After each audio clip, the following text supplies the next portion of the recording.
my bad, y'all. Hold on 1 second. Here, y'all know how we do this.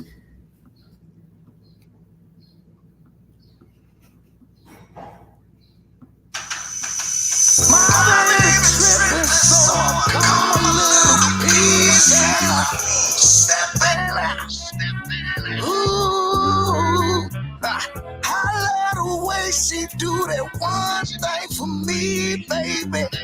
What that's about? Yeah. She make that booty swing from left to right, make my body rock from side to side. She make that booty swing from left to right, make my body rock from side to side. I love the way my little baby do that one thing for me. Oh yes indeed. The way she made that booty swing, it is such a sight to see. One love, one love, one love. Hit the like button as y'all come through the door, please. With a slide and a dive in, I'm digging deep. Oh, so deep. The way she throw it back and make it clap, I told her take all of me. Now she fast asleep, baby.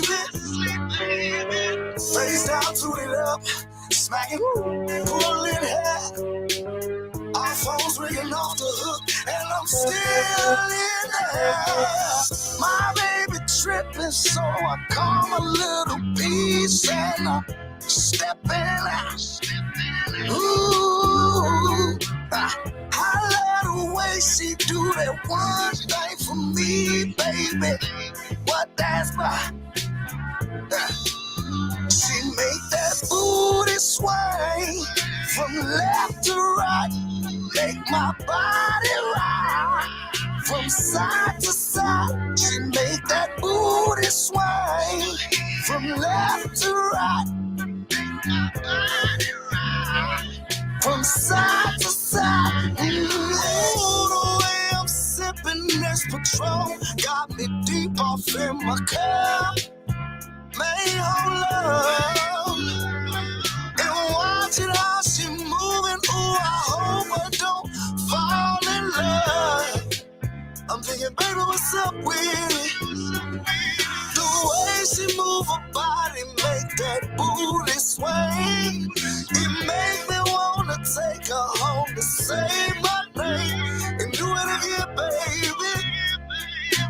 So let's have some fun. You ain't free, baby. I'm tryna make you face down, toot it up, smacking, pulling hair. Our phones ringing off the hook, and I'm still in there. My baby tripping, so I call my little piece and I'm stepping out. Ooh, I love the way she do that one thing for me, baby. What that's about? She make that booty swing from left to right.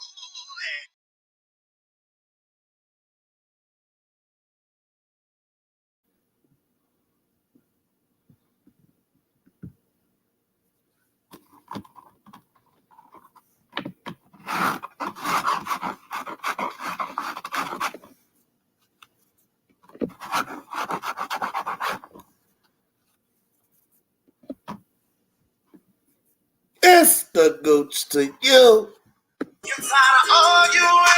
Well, damn, Kim, I don't know how we did this, but it came back to back.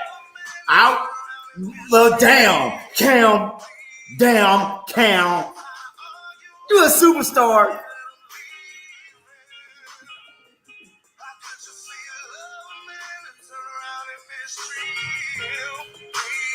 It's the goose to you.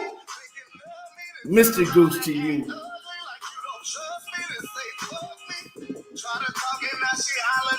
Y'all hear him? Y'all hear who it is?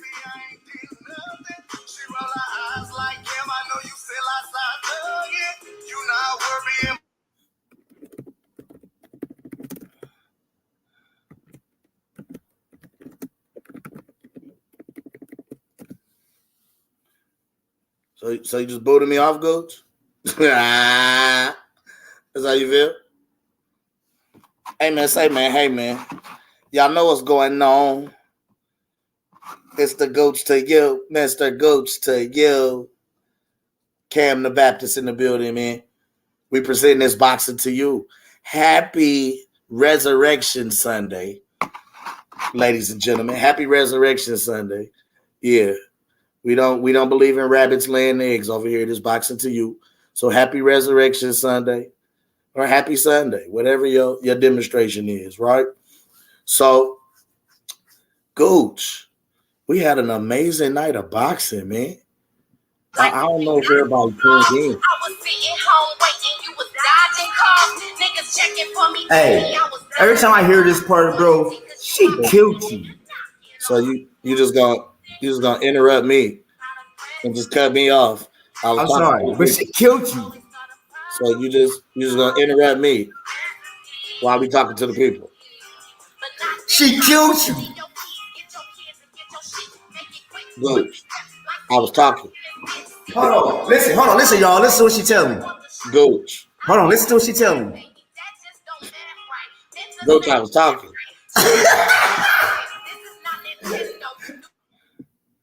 This nigga is just outright disinfectful. How you gonna mute me? I was about to mute my mic. You muted your mic. I didn't mute you. See what I'm talking about? Niggas mute themselves and then blame me for muting them. See, we're not finna have this today. Today is Resurrection Sunday, Gooch.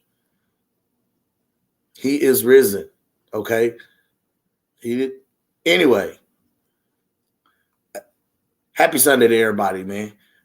I just wanted to get on here and talk some boxing today. Gooch, how you feeling, man?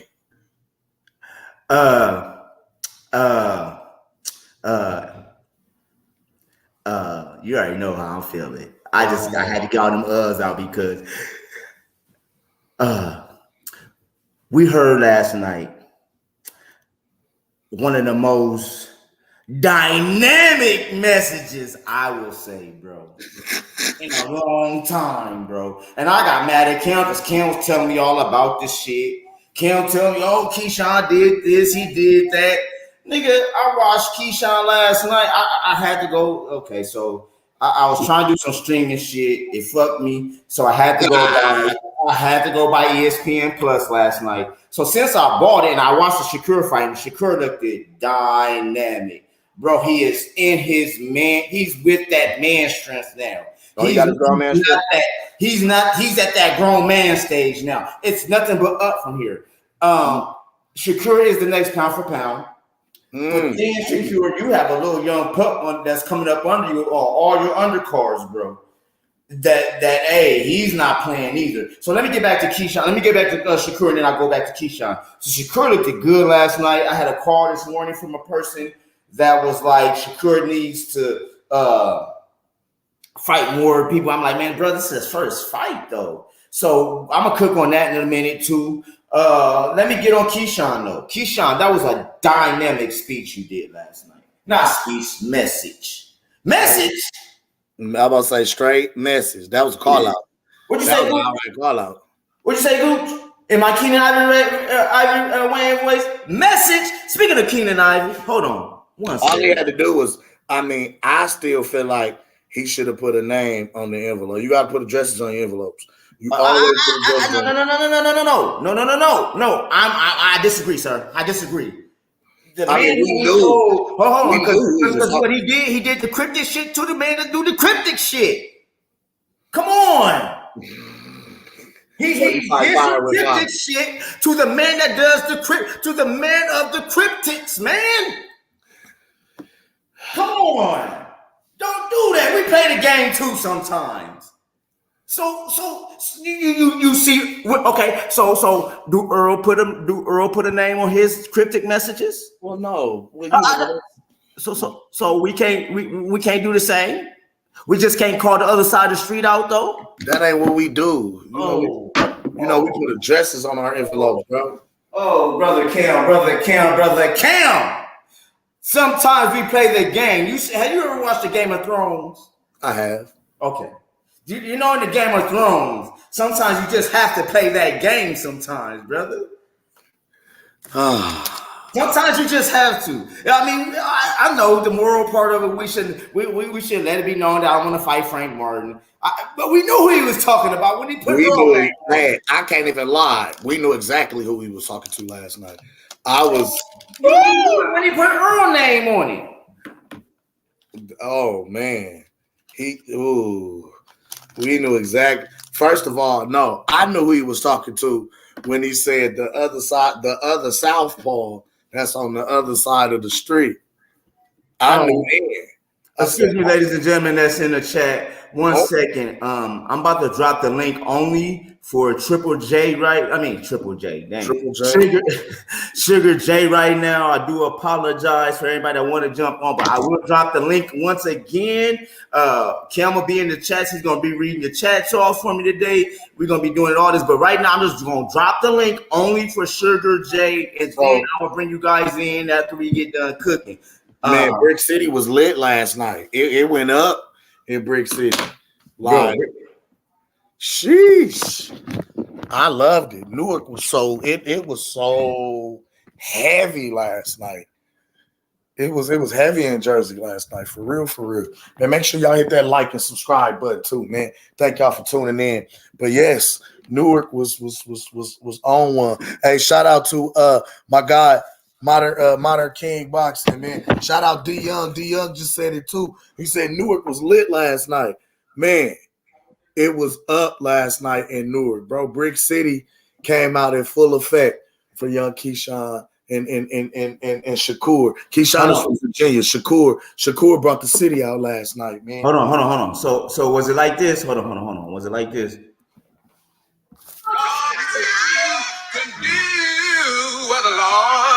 Wants you to do, like those of you who realize that the Lord wants you to give generously into His church. Amen. Don't ask no questions. Don't ask how come, why come the pastor have to have him a nice house? Why come pastor doesn't have a nice car? Don't ask. I said don't ask. I said don't ask. No questions. Just give the money. Nigga, collection play right on that side. Nigga, get it around on that side. We're gonna now have a beat selection from the choir. Cam. Get the collection plate on the other side. They ain't been dropping no cash apps. Get the collection plate on the other side, goddamn. You right, Pastor. I'm gonna go around back. But no, bro. Hey, Brick City. We got a dope ass night of boxing. First of all, let's start with my guy Kelvin Davis, Keyshawn brother, beating Nelson Morales. I see AC, brother. Let us cook, brother. Let us cook for a minute, then we're gonna let you jump in with us. Let us cook for a high second, brother. I got you. I see you. I see you. Yeah, the night started off. The night was a nice top rank showcase for they talented up and comers and a nice showcase of their skill, bro. Last night, you had Kelvin Davis, who was Keyshawn's brother, pulled off the 6-round decision over Nelson Morales. Who else? We had it really was a night full of knockouts, man, to keep it 1,000. There was a couple of like 1 or 2 fights that made it to decision, but really a night full of knockouts. My boy, what's his name? Shushu fought last night.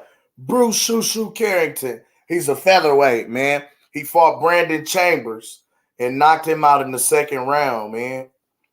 He didn't make the count.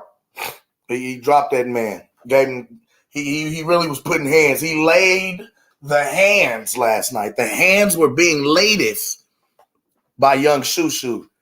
Who else fought last night? We had unbeaten heavyweight 6'7", 11-0, Damian Nimba.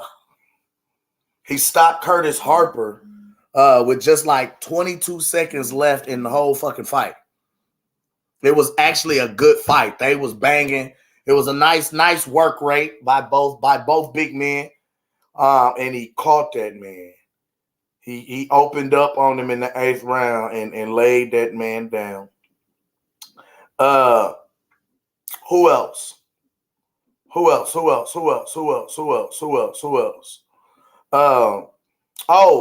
Isley fought last night. Troy Isley fought Roy Behringer.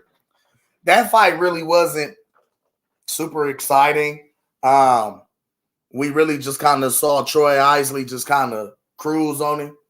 You know what I'm saying? Like, for lack of a better term, just kind of cruise to the victory last night.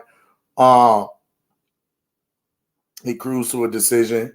Who else? But the fights that I really wanted to get into, yes, Lord, my boy Keyshawn. Now, besides the call out, how did he look last night, Gooch?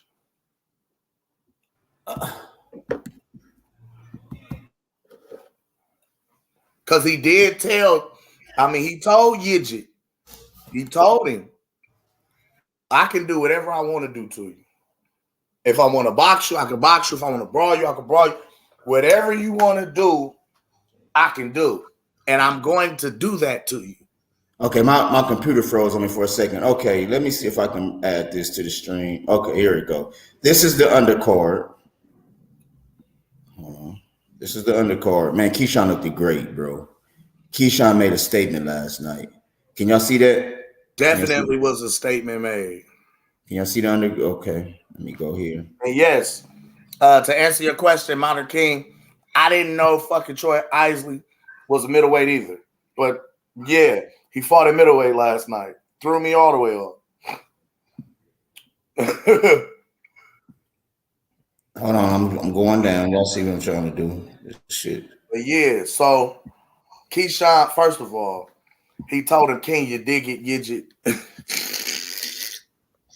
Man, that thing about with Idget though, that shit, bro. You kept asking for an ass whooping, bro. Come on, bro. Listen, you asked for an ass whooping, bro. No. That's a survivor tactic. I don't care.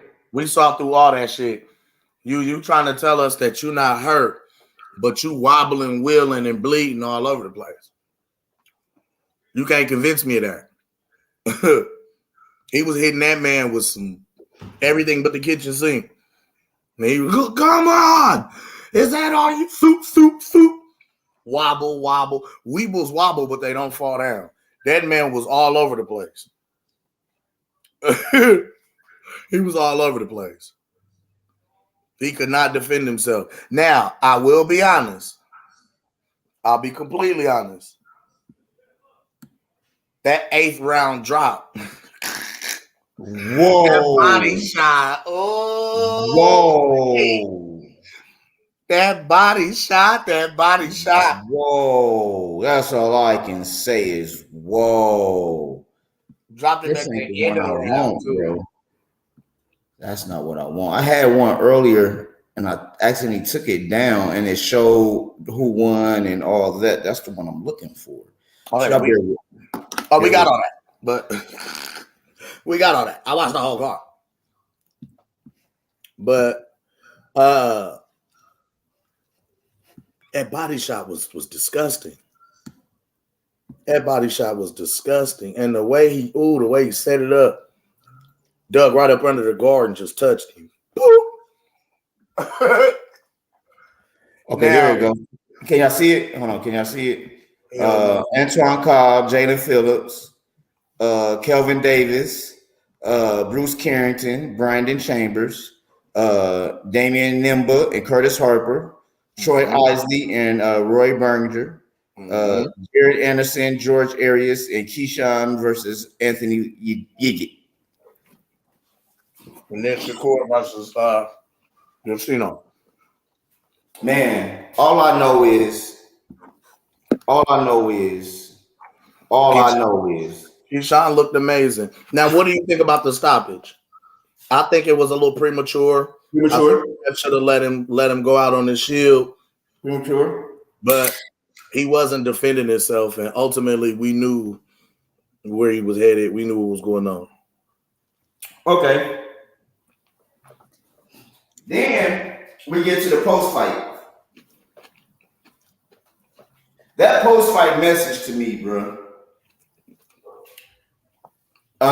Before I do this, people, I gotta do this. Cam been making me do this, so I gotta do it.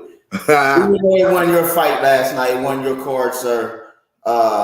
We see Al Heyman. I can't even thank you today. Thank you, Bob Aaron, because that was a hell of a card you put on last night. Thank you, Bob Aaron. Gooch. Huh? Hold on. Listen. Let me explain something to you. Mm-mm. Even though it was a top ranked card, Mm-hmm. we still got to thank Al Heyman.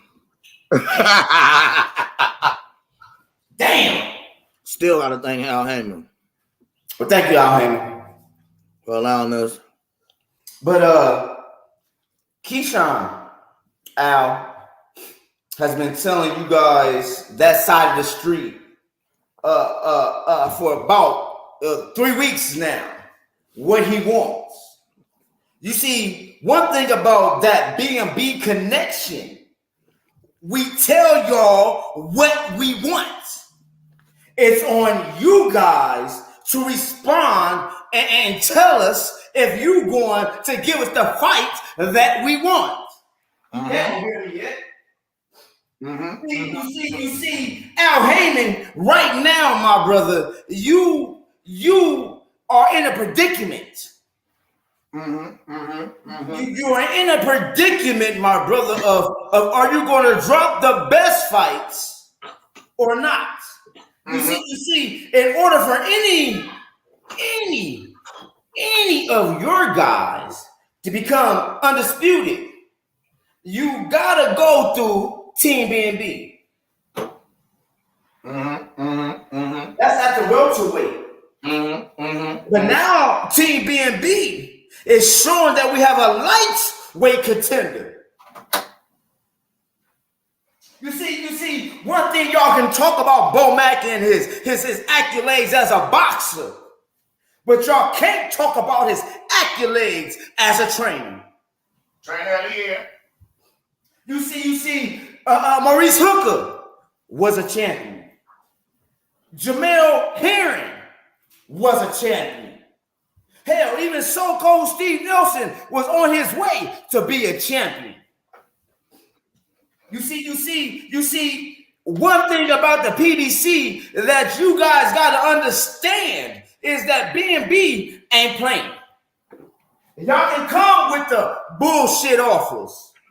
But one thing you guys gotta know, and two things for certain. We want that ass, boy. We want that ass with being Errol Spence, Jermell Charlo, Frank Martin.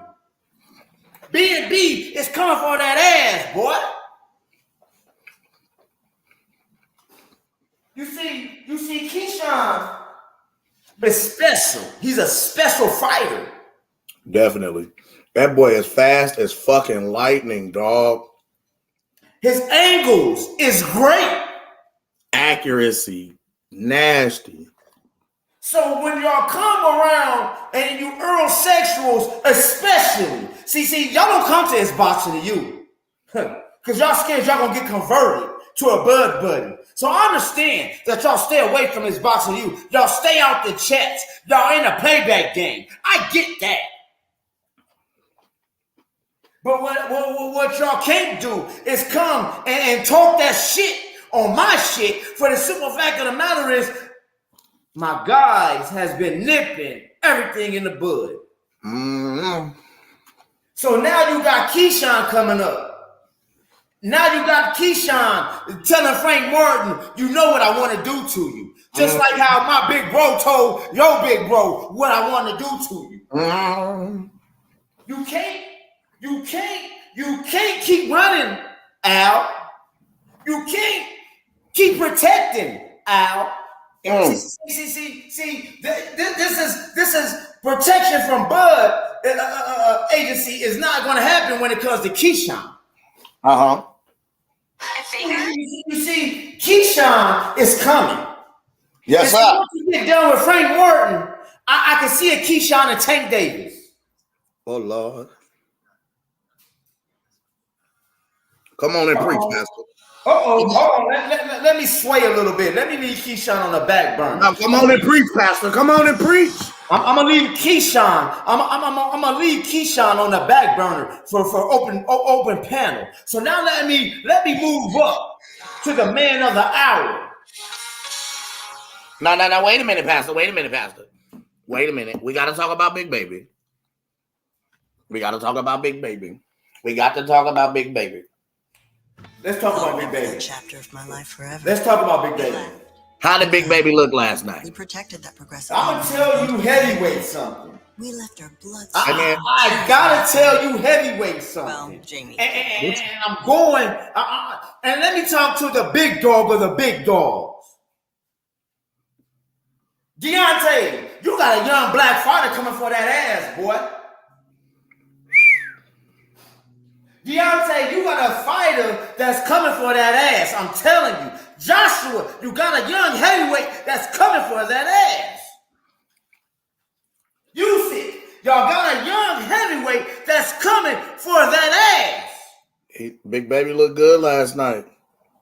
He looked good. Don't be playing with Big Baby. Big Baby, big name ain't out here like it should be because we always talking about the Tyson Furies, the Anthony Joshuas, and goddamn Deontay Wilders, the Alexander Usyks, and all them guys. But let me tell you something. Big Baby made a statement last night.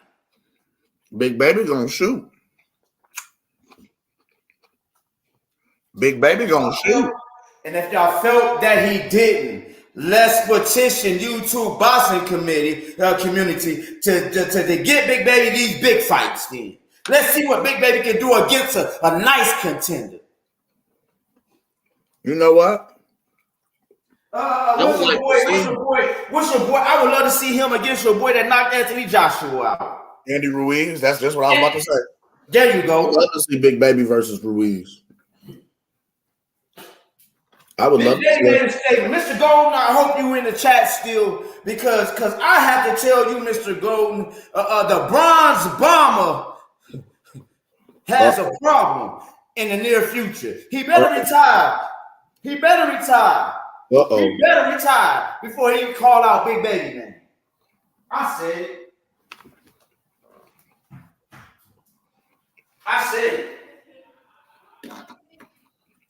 Now, we can talk all day, but one thing we need to about this boxing, but one thing I'm saying today, y'all know how I do my thing.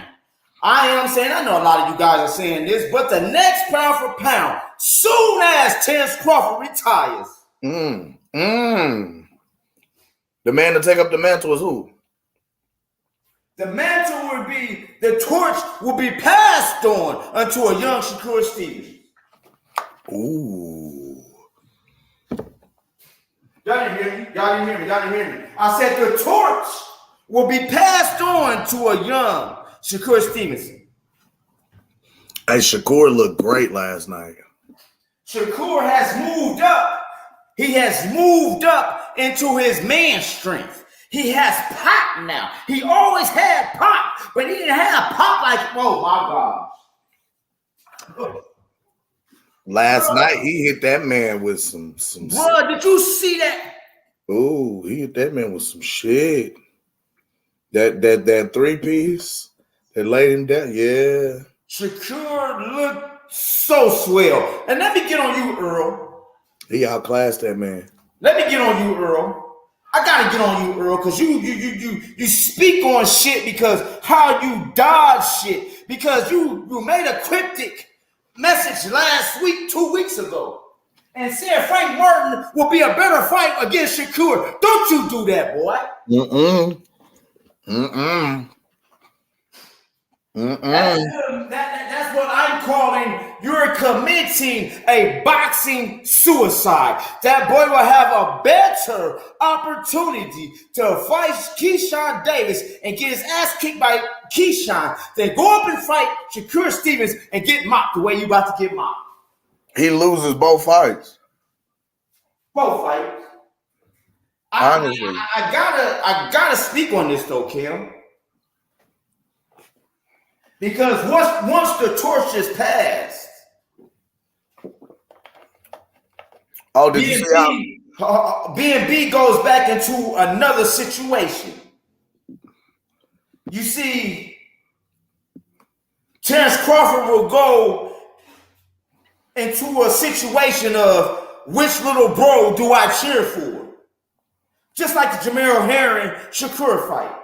Yeah, they're trying to set up a Shakur versus Keyshawn.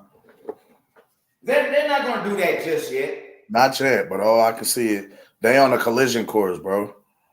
Honestly, that'll fuck around and be like, okay, it's damn near a fatal four-way at 135 right now. When you look at the landscape, you got Devin, Tank, yes sir, Shakur, yes sir, Keyshawn, yes sir. We're not even talking about the Cambosis and the, you know what I mean, these other guys. But talent-wise, when I look at those four guys, any one of those fights interchangeably between any of those four guys, I would pay to see. Period. But right now, I mean, Devin is the man. Devin is the man to beat. You got to come holler at Devin. All roads lead to Devin. Okay, so hey, shout out Modern King. He said Rolly didn't beat Yidget like that, as I recall. He did not. Hey, and if you paid attention, Modern King, Rolly was in the building last night watching that fight. Rolly got the fuck up out of Dodge after he seen that stoppage, bro. Because I'm gonna be real, Rolly don't want that smoke with Shakur. Like a lot of guys was in there watching last night to see if they saw something or they could see. This is why guys don't want to fight Shakur. Okay, now I'm going to my next subject on Shakur because, like I said, the torch is going to be passed. Now that torch of being passed is a torch that's somewhat cursed. It's a gift and a curse. I get what you're saying. When I say it's cursed for the simple fact of the matter. Once you carry the torch of Terrence Bud Crawford, you have fighters who say they want to fight you, but will not fight you. Shakur Stevenson right now is at the crossroads of that. He's making top contenders in the division duck him, and he has never even fought in the division.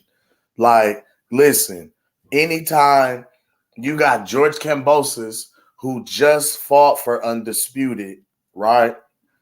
Who just fought for Undisputed and was a unified champion in the division, outright ducking you, outright not wanting to take that fight. Kambosos ducked him.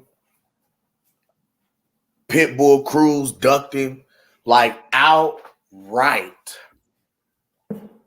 I don't want to fight this guy. We're not fighting him. Type shit. Like that's like, yo, this showed me honestly who is the dog, who's got the goods, and who's cap and who's not. Who's really about the action? Who's really about the smoke? The other thing was, okay, fellas, hey, I see y'all coming in the studio. I'm about to let y'all cook. Let's get this cooking session over. I'm gonna let y'all in.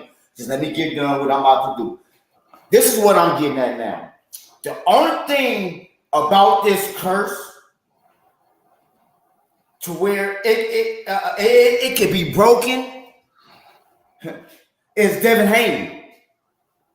If Devin Haney beats Lomo in May, Devin Haney, either you gonna call out Shakur or you gonna call out Tank?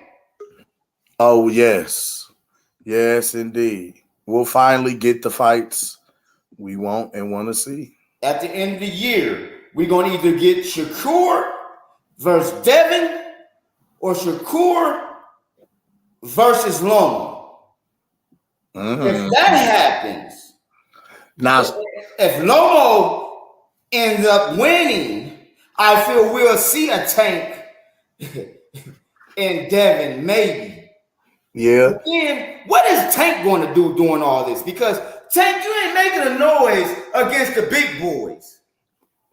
You're not making noise against the big boys. You're making noises against the Ryan Garcias.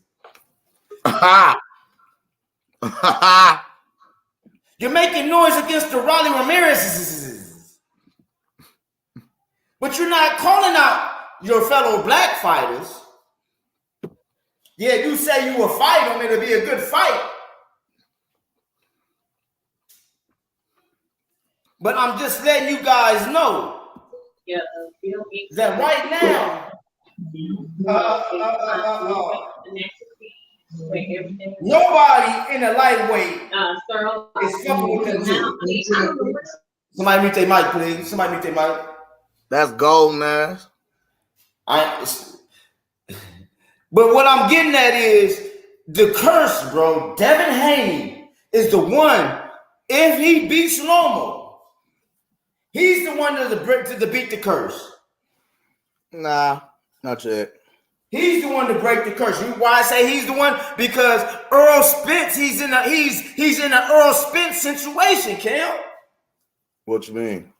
Meaning, Shakur got to call him out and say, hey, he already told you, I want you. If you win, I want you. Are you going to do what Earl did and go a different route, go the easy route? Or you going to go challenge the man that wants you?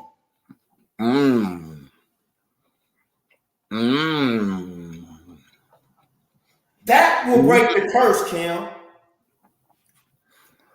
That will break the curse of people coming up from another division, calling out the top dogs. And if the top dogs don't answer, the curse won't be broken.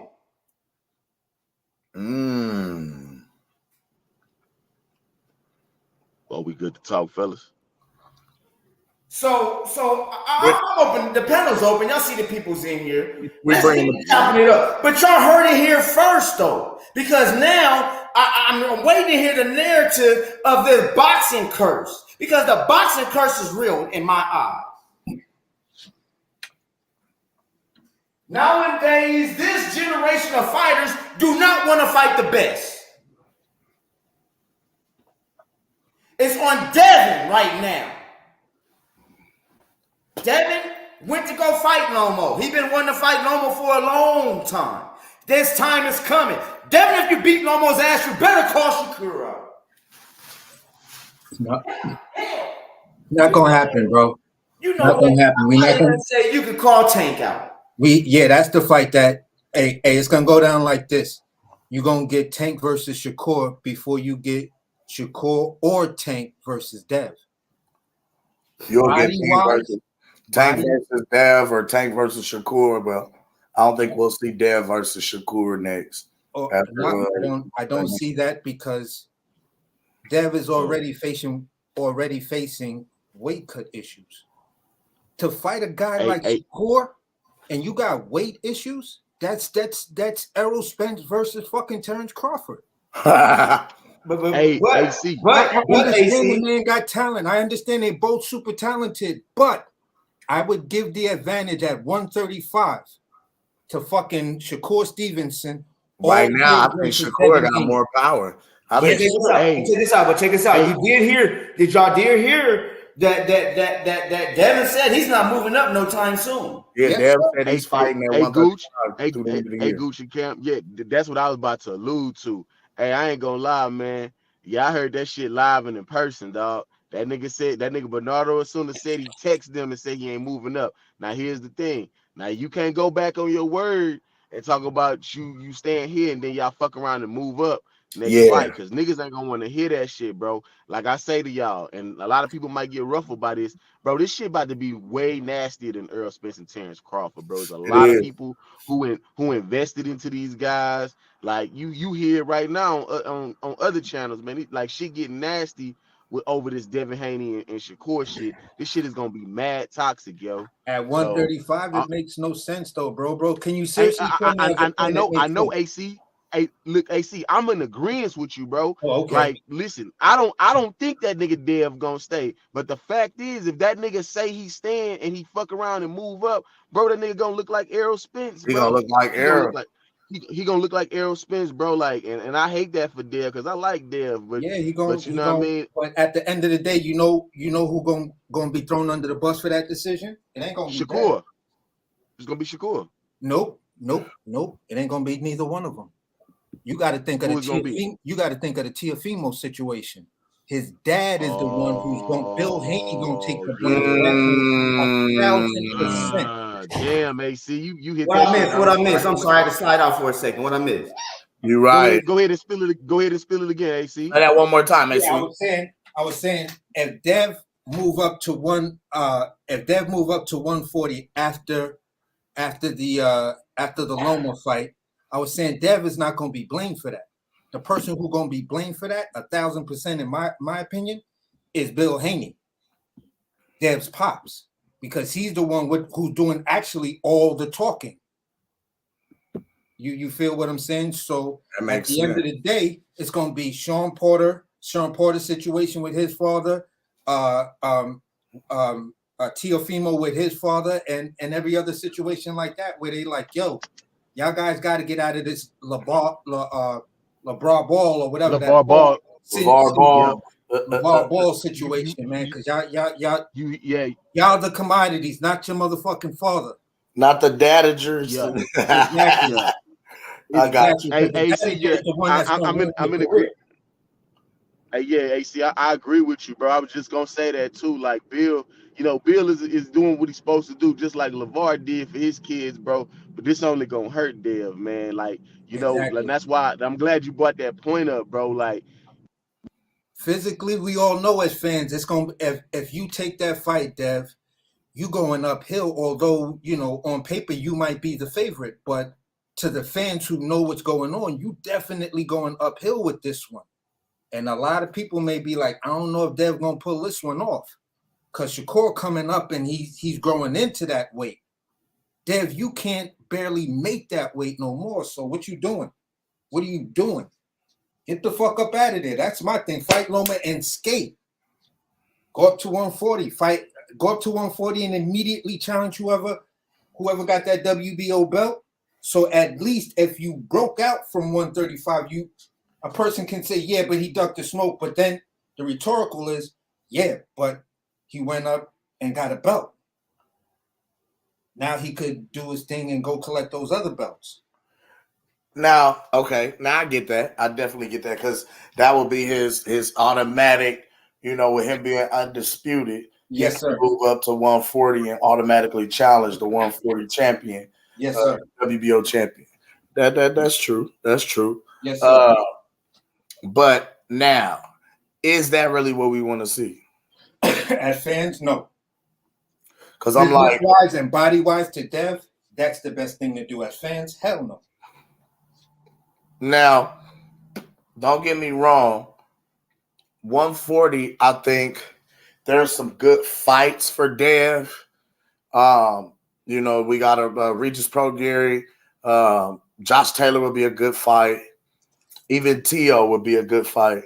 Yes, but I honestly feel skill-wise that Dev would beat those guys. Yeah, skill-wise, that's why I made the comment the other day on the chat when we was talking that Dev's home. By the time he settles in, I think it should be 147. It'll be 147 or 154. Yeah, one of those two. Because you're just way too. You still growing. You're not even 26 yet, bro. He's gonna campaign at 154 before it's said and done. Dev's gonna campaign at 154 or 147. End of his career, he's going after belts at 154. Yeah, I can see the bulk of his prime career is going to be at 147. See, that would be nice. That would be nice for him because then, as he conquered each division going up, he will be doing something that a lot of great fighters haven't done. That's 4 divisions. Hey, look, hey, go ahead and do what you gotta do, Dev, and fight legitimate smoke. That part. Now I got my guy. I got the OG of the OGs in, and I called him out a little bit on this. So I know he want to talk to me.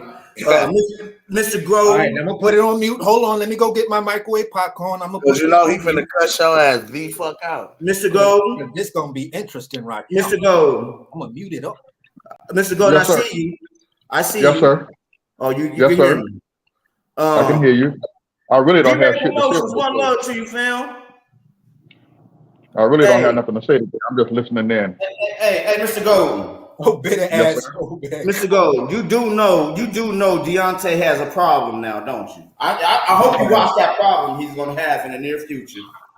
What I hope you talk about Sugar J. There you go. Come on, home team or nothing. I was just listening in. I wasn't going to come on the show. I text Cam a message to him. I wasn't coming back on y'all show no damn more. He must be rated. I just got it. What we do? So don't worry about that. It's not the proper time of Easter Sunday. So did you say your Easter speech today? You say what, Mr. Golden? Did you say your Easter speech today? Because you're gonna need it. I'm right now. I'm out somewhere. I'm trying to be dignified. I'm not trying to act up today. Now you're not trying to be. Oh, fuck that. Put us on speakerphone. Fuck all that. No, I got you on Bluetooth. Yeah. Now he got his Bluetooth in, and look, y'all. He got his members only jacket on. Oh yeah, you know what he on. Big back end shit going on. Big back end shit going on. There was some real good boxing yesterday. Enjoyed it, and what made me hit the link when somebody called my name. I hope he's still in the chat. He talking about bullshit that shit. That man don't stand a chance. Man. He might well go fight fight somebody else who he's going to water people long quick, fast, and in a hurry. So you think so you really think the Bronze Bomber can beat Big Baby? I thought you talking about Sugar J. No, we talking about Big Baby. We know. Listen, we know for a fact. Sugar J will part it. Sugar J beat everybody in the heavyweight division. That's not even the thing. Listen, he was sleep, Big Baby too. Big Baby okay, but Big Baby just a little too stiff for me. He got some good moves. He go, okay, I checked this fight out yesterday. He really don't have no defense. He didn't show me no defense last night. And old boy really wanted to fight some more, but his corner started to fight, which I can understand. But my man did hit him with some good hits last night. For anybody with some good power, they would put something on Big Baby for right now. He did it. They're doing the right thing. Don't rush him too much. Let him come on up. You know what I'm saying? Let him come up. What he needed to go fight the other Big Baby. Let's see who the real Big Baby is. Okay. Ooh. I agree with that, Golden. I agree with that. Now, which I should have, y'all talking all to here. Y'all didn't talk about the upset last night, though. Oh no, we was getting to that. We was getting to it. Yeah, that was crazy. Not only that, Brandon Lee to me lost that fight last night. Ooh. That was a gift. That was a gift for Brandon Lee last night. He really lost that fight last night, man. That was I had it on TV. I was watching both fights at the same time. I got my TV. I can split and watch 2 pay-per-views at the same time if I want to. Hey, can I ask a question? Do y'all think Big Baby should fight Kornacki, Adewale, or maybe no, Kornacki or Adewale next? No, we said Big Baby should fight the other Big Baby. It's the battle of the Big Babies. Big Baby, not the Big Baby. That's who's going here's the whole thing. I don't know if this Big Baby can actually beat the bigger Big Baby because that nigga just y'all ducking the real question. Y'all ducking the real question. Hold on. No. What he should have done, like I said, before you put him out there with the Furies and everybody that had to go through the other Big Baby, he could walk around the big boy. Yeah. He gonna get let him fight left. I think he needs to step up a little bit more. He needs to step up a little bit more. So the next step up would be what? A Joe Joyce? No. I'm Big Baby. thinking Otto Wallin or Adam Koznacki. No, Wait a Adam minute. Koznacki. Y'all capping done. now. Y'all capping. He's done. Did y'all just forget about Nelson? So Cold is not at heavyweight. Oh, okay. You know, we talk about heavyweight now, Mr. White. Chill out, Mr. White. That's what I think. I think. Sit back down and eat your Easter egg. No, I was actually about to start some shit. That's Furthermore, all. furthermore, I spoke to AC, I spoke to Mr. Warren, everybody in check. None of y'all jokers even acknowledge me, so I ain't got nothing to say to y'all today. I just got on, Mr. Golden. Happy Easter, Mr. Golden. Mr. Golden, happy Easter, bro. man. You got on your Easter jacket. I don't even want it now. I don't even want it now. You see what I'm saying? Well, you got your little diva jacket on today. Now you too good. Now you Yeah. Oh yeah, that's a Cadillac or a Volvo jacket. yeah, you got. Oh, we got to talk to you baby. today, huh? That's that tweed. That's that tweed, baby. That's that members only. You gotta. That's that American gangster right there, baby. What you talking about? That's that American gangster. What you talking about? Jeans West from 1973. Clean it in the Russell. But the shit is crazy though. Fundora gets eyes wide shut. Fundora got eyes wide shut. That boy was knocked out. He got his head but white kid. Well, fellas, I'm for the go. I got to take some ass up right now for to beat somebody's head in right now. So I will talk with y'all later on. I'll call y'all later and I'll discuss that text message I sent you, Cam, because I'm very highly upset. And this will be my last time coming on the Mr. Goose Show. Bye. I love y'all, fellas, man. I love y'all, man. Why you want to act like that, Mr. Golden on Easter? Hey, y'all show some love to the back end king himself, Mr. Golden, man. Hey, so check it out. So last night, for everybody that's listening in, if y'all don't know, there was an upset, biggest upset in boxing of the year so far, when Sebastian Fundora, who was a heavy favorite, was knocked out in the 6th round by Brian Mendoza. Now, I'm going to be real, fellas. Last night is a prime example of why you don't count nobody out in boxing. Every fighter has a puncher's chance. You don't play boxing. You know what I'm saying? And just because a guy doesn't have a name or you don't necessarily know him, that don't mean he's a bum, he's a slouch, he's a with this win, because I mean, let's keep it real. Brian Mendoza was like a negative 1,200 underdog on the Vegas odds. Man, imagine if you betted on him. Man, I'd have made a killing last night. You know, but Sebastian Fundora was a young prospect who was turning into a contender hopeful. We was looking at him as potentially being able to, you know, maybe start to fight for one of the world titles after Jamil finally stops holding them hostage. But this is why you don't count guys out. Because last night, bro, Mendoza was down on the cards. He was. But he caught Fundora. He caught Fundora with a nice left to the body and came over the top and rocked him with a nice right that froze that man. And when he froze him, he caught him with a nasty left hook. Two-piece. That stunned him. When he caught him with that left hook and stunned him, he took that second to throw a right hook that sent Fundora and slipped that man. Like he followed up with a nice like it was one of those things where when he caught him, he jumped on every opening. Every time it looked like Fundora would freeze up and it was an opening, Mendoza jumped on that shit and threw. Yep.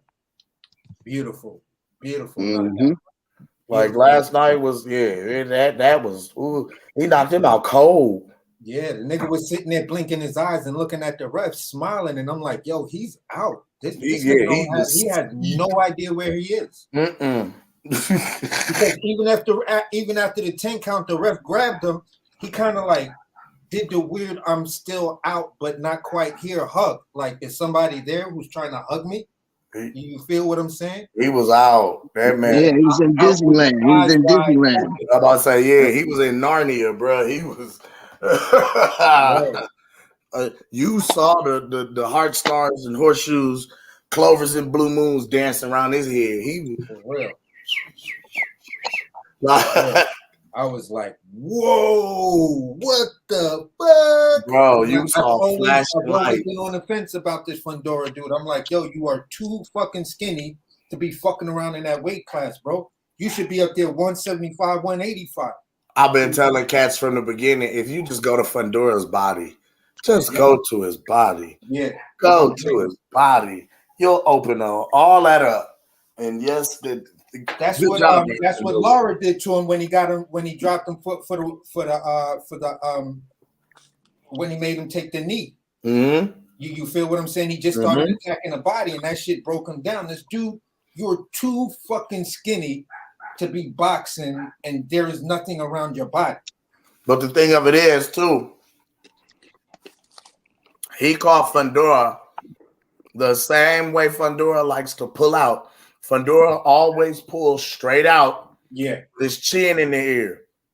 He backs straight up. Yep. Pulls out with his head up in the air, that chin high up. So if you're able to reach and touch that motherfucker, you can make something happen. And the body shot opened up the overhand. He cracked the right down the pipe, bow. But he threw the left hand and froze Fundora. Bow. That man froze, and in that brief second of him being stunned, he threw a right hand from man. Yeah. It's like that first overhand. If Fundora didn't put his head down, he would have fell straight back like a tree. Wow. Like nigga.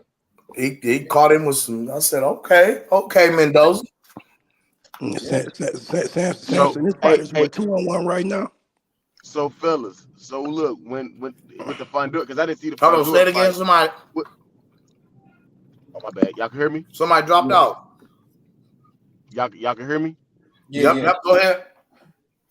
I say when was Fundora winning the whole fight before he got knocked out? Fundora was up on the cards, yes. Yeah, damn, man. Like Fundora was the head. I gotta go watch that. Yeah, I gotta go watch that shit. So but something like, you know, where do you see Mendoza at right now, then? It propelled him into contender status for sure. So who do you think his next fight should be? Charles Conwell. Charles, yeah. I mean, I'm around with a 10 or nothing like that. None of them do. I'm Ohio biased. I'm Ohio. Yeah, because Did y'all talk about Keyshawn already? Yeah, not yet. Oh, okay. Now, AC, I was gonna say, I always thought Zuka beat Fundora. I just thought he gonna break. That would be a third round stoppage, man. Early. You seen it when Garcia fought him. Mm-hmm. Yeah. So I'm just like those heavier hitters and shit like that. For both those guys, I don't really see you doing too much in that division. As far as I'm concerned, this fight right here may have just settled who's gonna be, the fucking at least one of the gatekeepers at 154. At 154, yeah. Competing with any of the top guys. I agree. Yeah, nah. He got that Jared Hurd shit, man. He got that. I saw that Jared Hurd shit written all over. It just was gonna take a guy who could just withstand his onslaught. Yep. But if you could weather that storm. Yep. Facts. Yeah. And that's what the dude did. He weathered the storm and then cracked him. He said, okay, hold his body shot. Whoosh. But you know what though? You know what though, AC shit. If you look at it, I don't know if y'all saw the Jamonte Clark and Fundora fight. Jamonte Clark was one of the ones who kind of exposed the code, to be honest. And then Garcia, and then this guy came out and stopped him. So he always had flaws, man. And like you 6'7", bro. There's no way you should be fighting on the inside. I was just about to say you're 6'7" trying to fight in the phone booth, bro. That ain't you. You 6'7", 154, trying to fight a motherfucker in the phone booth. And I'm gonna be real, even to be that tall, to be able to fight on the inside at that height and that size is a blessing and a gift in and of itself. But that's not your forte. That's not your arena. Dog, you 6'7", you got to come through these jabs. You holding stick. It's going to be stick city. Anytime I fight a motherfucker, you got to get through this reach. I'm punching you from the other neutral corner. I'm throwing jabs all night long. I don't even leave my corner. I'm just jabbing you from my own corner. I promise you. I'm sitting in the corner. Look, from the opposite, from my corner, throwing shit. Bing, bing, bing. You gotta get over here. I'm sniped. Why the fuck was this tall ass trying to throw an uppercut from that close? And really, he wasn't close. I mean, from that far. He was. I was about to say he wasn't close with his height. He doesn't. His height made it a little closer, but dog, he was far as fuck away trying to throw that. Mm-hmm. Hey, y'all know what's so crazy? You see, like in the last 2 to 3 weeks, how that 154 division just got cleaned out real quick. Start flip-flopping and cleaning out. Joey Spencer, Tony Harrison, now front door. Yeah, man.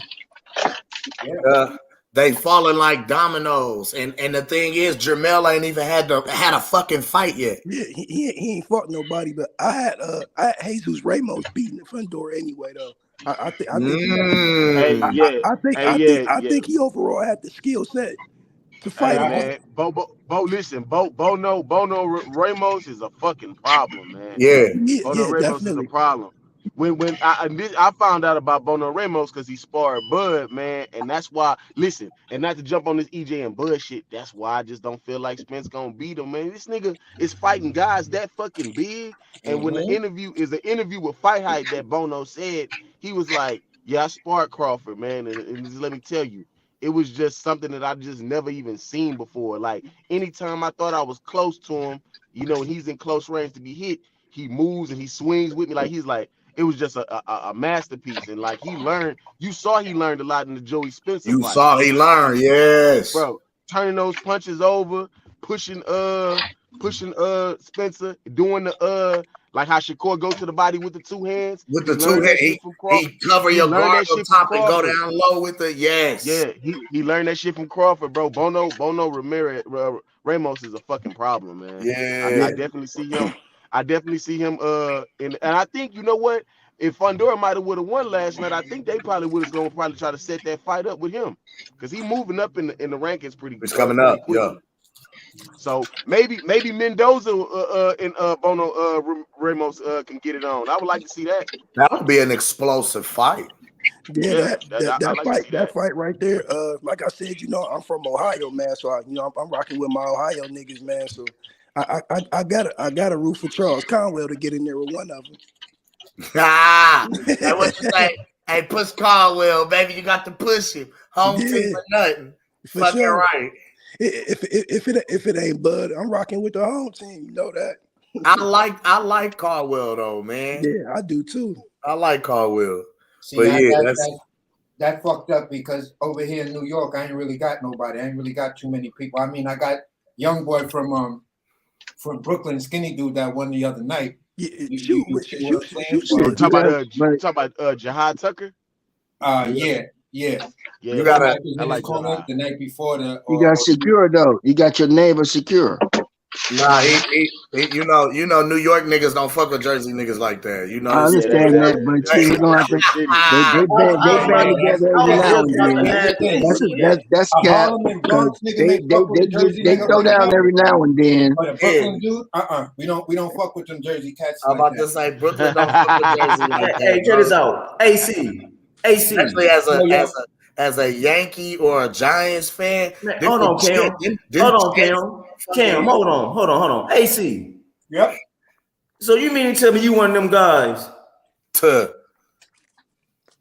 You one of them guys. You just straight up Brooklyn. Just fuck New Jersey, huh? Let me put it to you like this. I got I get it. New Jersey. I got gotta put it to me. You know, I hate to cut you off. I'm a huge fan of Shakur, and he's from New Jersey. But overall, as far as my usual everyday little Jersey dude, done. Hell no. I'm soon to smack the shit out you. Baby. Hey, I respect that, bro, because I really do respect that, bro, because it to me it's almost hard nothing on certain shit too. Hear this nigga go. Go sit down, Gooch. Go sit down, Gooch, because you're standing up, gang banging in the mic. Sit down, Gooch. It's almost hard or nothing when it comes to the Gooch. He got that cipher going on there. He going on right now. Y'all heard me, my nigga. What's up, my big bro B-Mac? What's up? We really in the house, y'all. Oh, you recognize B-Mac, but you didn't even call me out. That's all right. That's all right. OG, you part That's of all right. That's why Earl gonna beat Crawford. That's okay. That's why Earl gonna beat Crawford. That's all right. The other day, these Chi-Town dudes, man. Hey, Mr. Warren. Now you know you part of is boxing to you. You know, B Millie only comes in, you know, every now and then because he's so busy. Oh, so now you want to throw him on the bus now? Which one is it?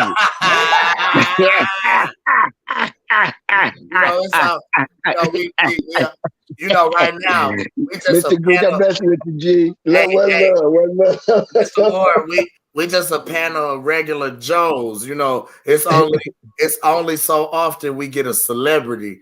Okay, I got you. On to the panel. We get celebrities, you know what I'm saying, and they come in and join us. You feel? That's right. I forgot even dog. That's a dog. Now check this out, Mr. One love to the dog. Hey, check this one out, Mr. Warren. Now they about to start listening. Now watch this. The narrative in the next couple of weeks is going to be about the curse. It's Terrence Crawford. They gonna talk about the curse. There's gonna be a curse going on because I brought up the curse. Now the B Millie's on, they really gonna put that as a narrative. You know how they listen to it. Hey man, one love to everybody, man. I hear y'all talking shit, man, about me, man. It's all love though, man. One love, man. Hey man, shout out to the apostles, man, the whole panel, man, Mr. Warren. I see my man nephew D Young is up in here. Yeah. Green. Yo. What's good, baby? What's good, baby boy? And whose horse, man? Somebody horse on the panel, man. Green. That's Green. Green and Ace of Bad Booty. He was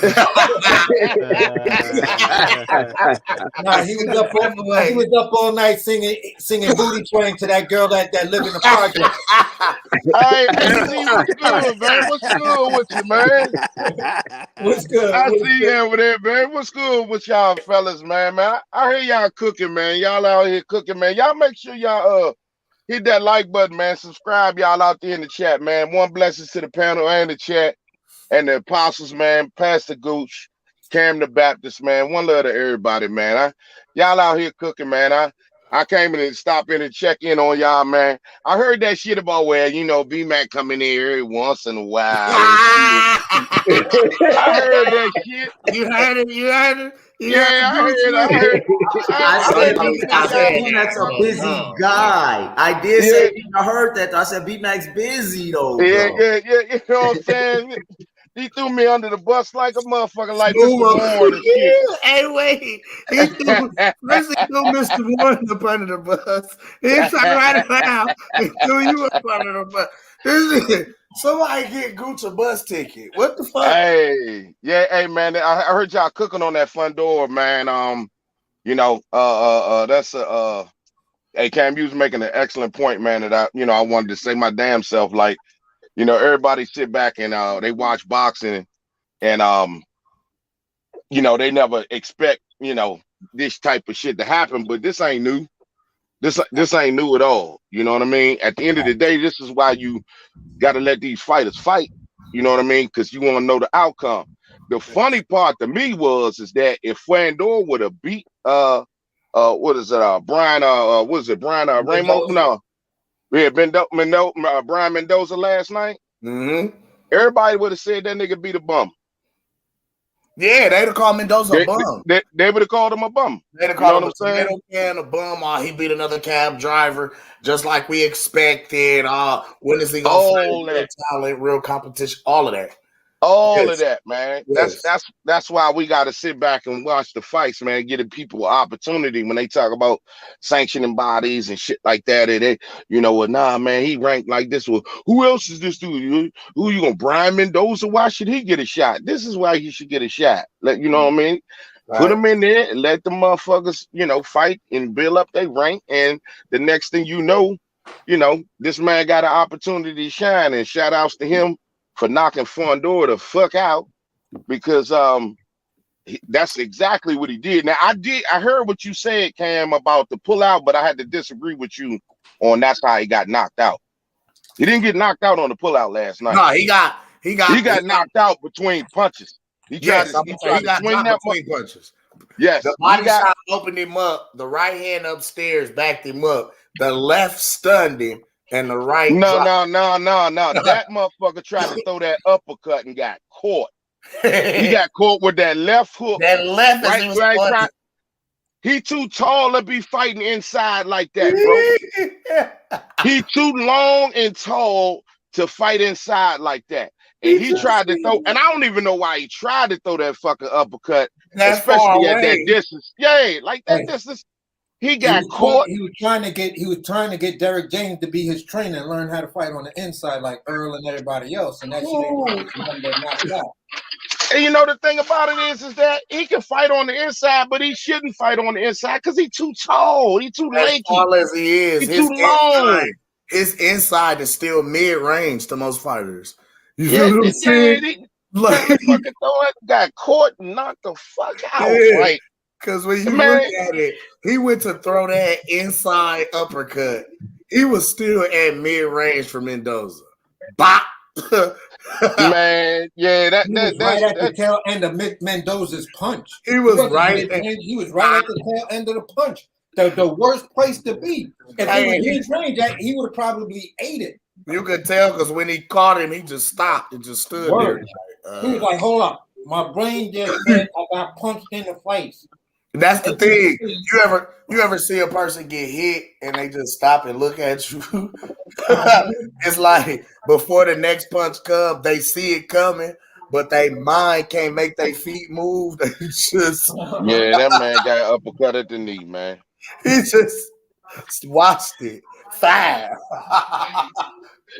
Two-piece the shit out there, man. Why are you trying to throw an uppercut? That man ain't give you no reason to throw an uppercut. That's what I'm saying. His inside is still at mid-range. So him going to throw that, I can throw that. He was like, what the fuck? Threw that motherfucker right across the thigh. Mm-hmm. And I mean, you heard it. Bing. Damn, that's crazy, man. That was crazy, man. That was crazy, man. 7th round, too. He dropped that man. Did him bad. Eyes wide shut, eyes wide open and smiling while the ref counting. You can't move. Looking at the flashing lights. Yeah. He was waiting for Jay-Z to come over and him like, what's your name?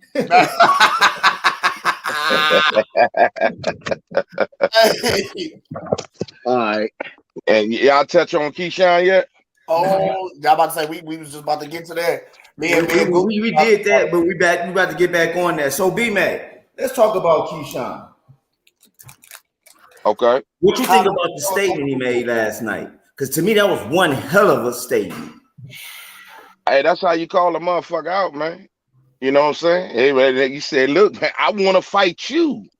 Fuck all that. I want to fight you. In the camera, though. Like, yeah, I want to fight you. Y'all know I'm about to throw Cam under the bus. I'm about to throw Cam under the bus real quick, though. Because this nigga Cam talking about, but Gooch, he should have called it. He should have said his name. Look, bro, he did the cryptic shit with their cryptic master. He called their cryptic master out. He don't need to. He said enough. He did some cryptic shit. He put addresses on our envelopes, Gooch.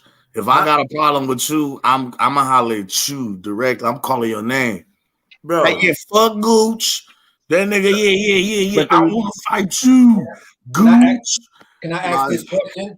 Who do y'all think is the next best fight for Keyshawn? Pitbull Cruz, Hector Garcia, or Frank Martin? Frank Martin. Frank, no doubt. He called Frank Martin. I mean, shit. Ain't nowhere to go. I mean, like I said, the fights I would like to see at 135 consist of Devin Haney, Shakur Stevenson, Tank Davis, and Keyshawn Davis. Like right now, them is the 4 fighters at 135 I want to see throw down simultaneously, and I don't care which one, but them is the 4 names I want to see on fights. Like them boys. I don't know about Keyshawn right now. I just want to. I don't know about Keyshawn right now. I want to see. Keyshawn ain't in that mix. You can't put Keyshawn in that mix. I don't want to see him in that mix right now. How so not? I mean, I think he got work between the Pit Bulls and the Frank Martins and the rest of them young bucks coming up. Yeah, you know, yeah. I mean, let's keep it in perspective. I love Keyshawn.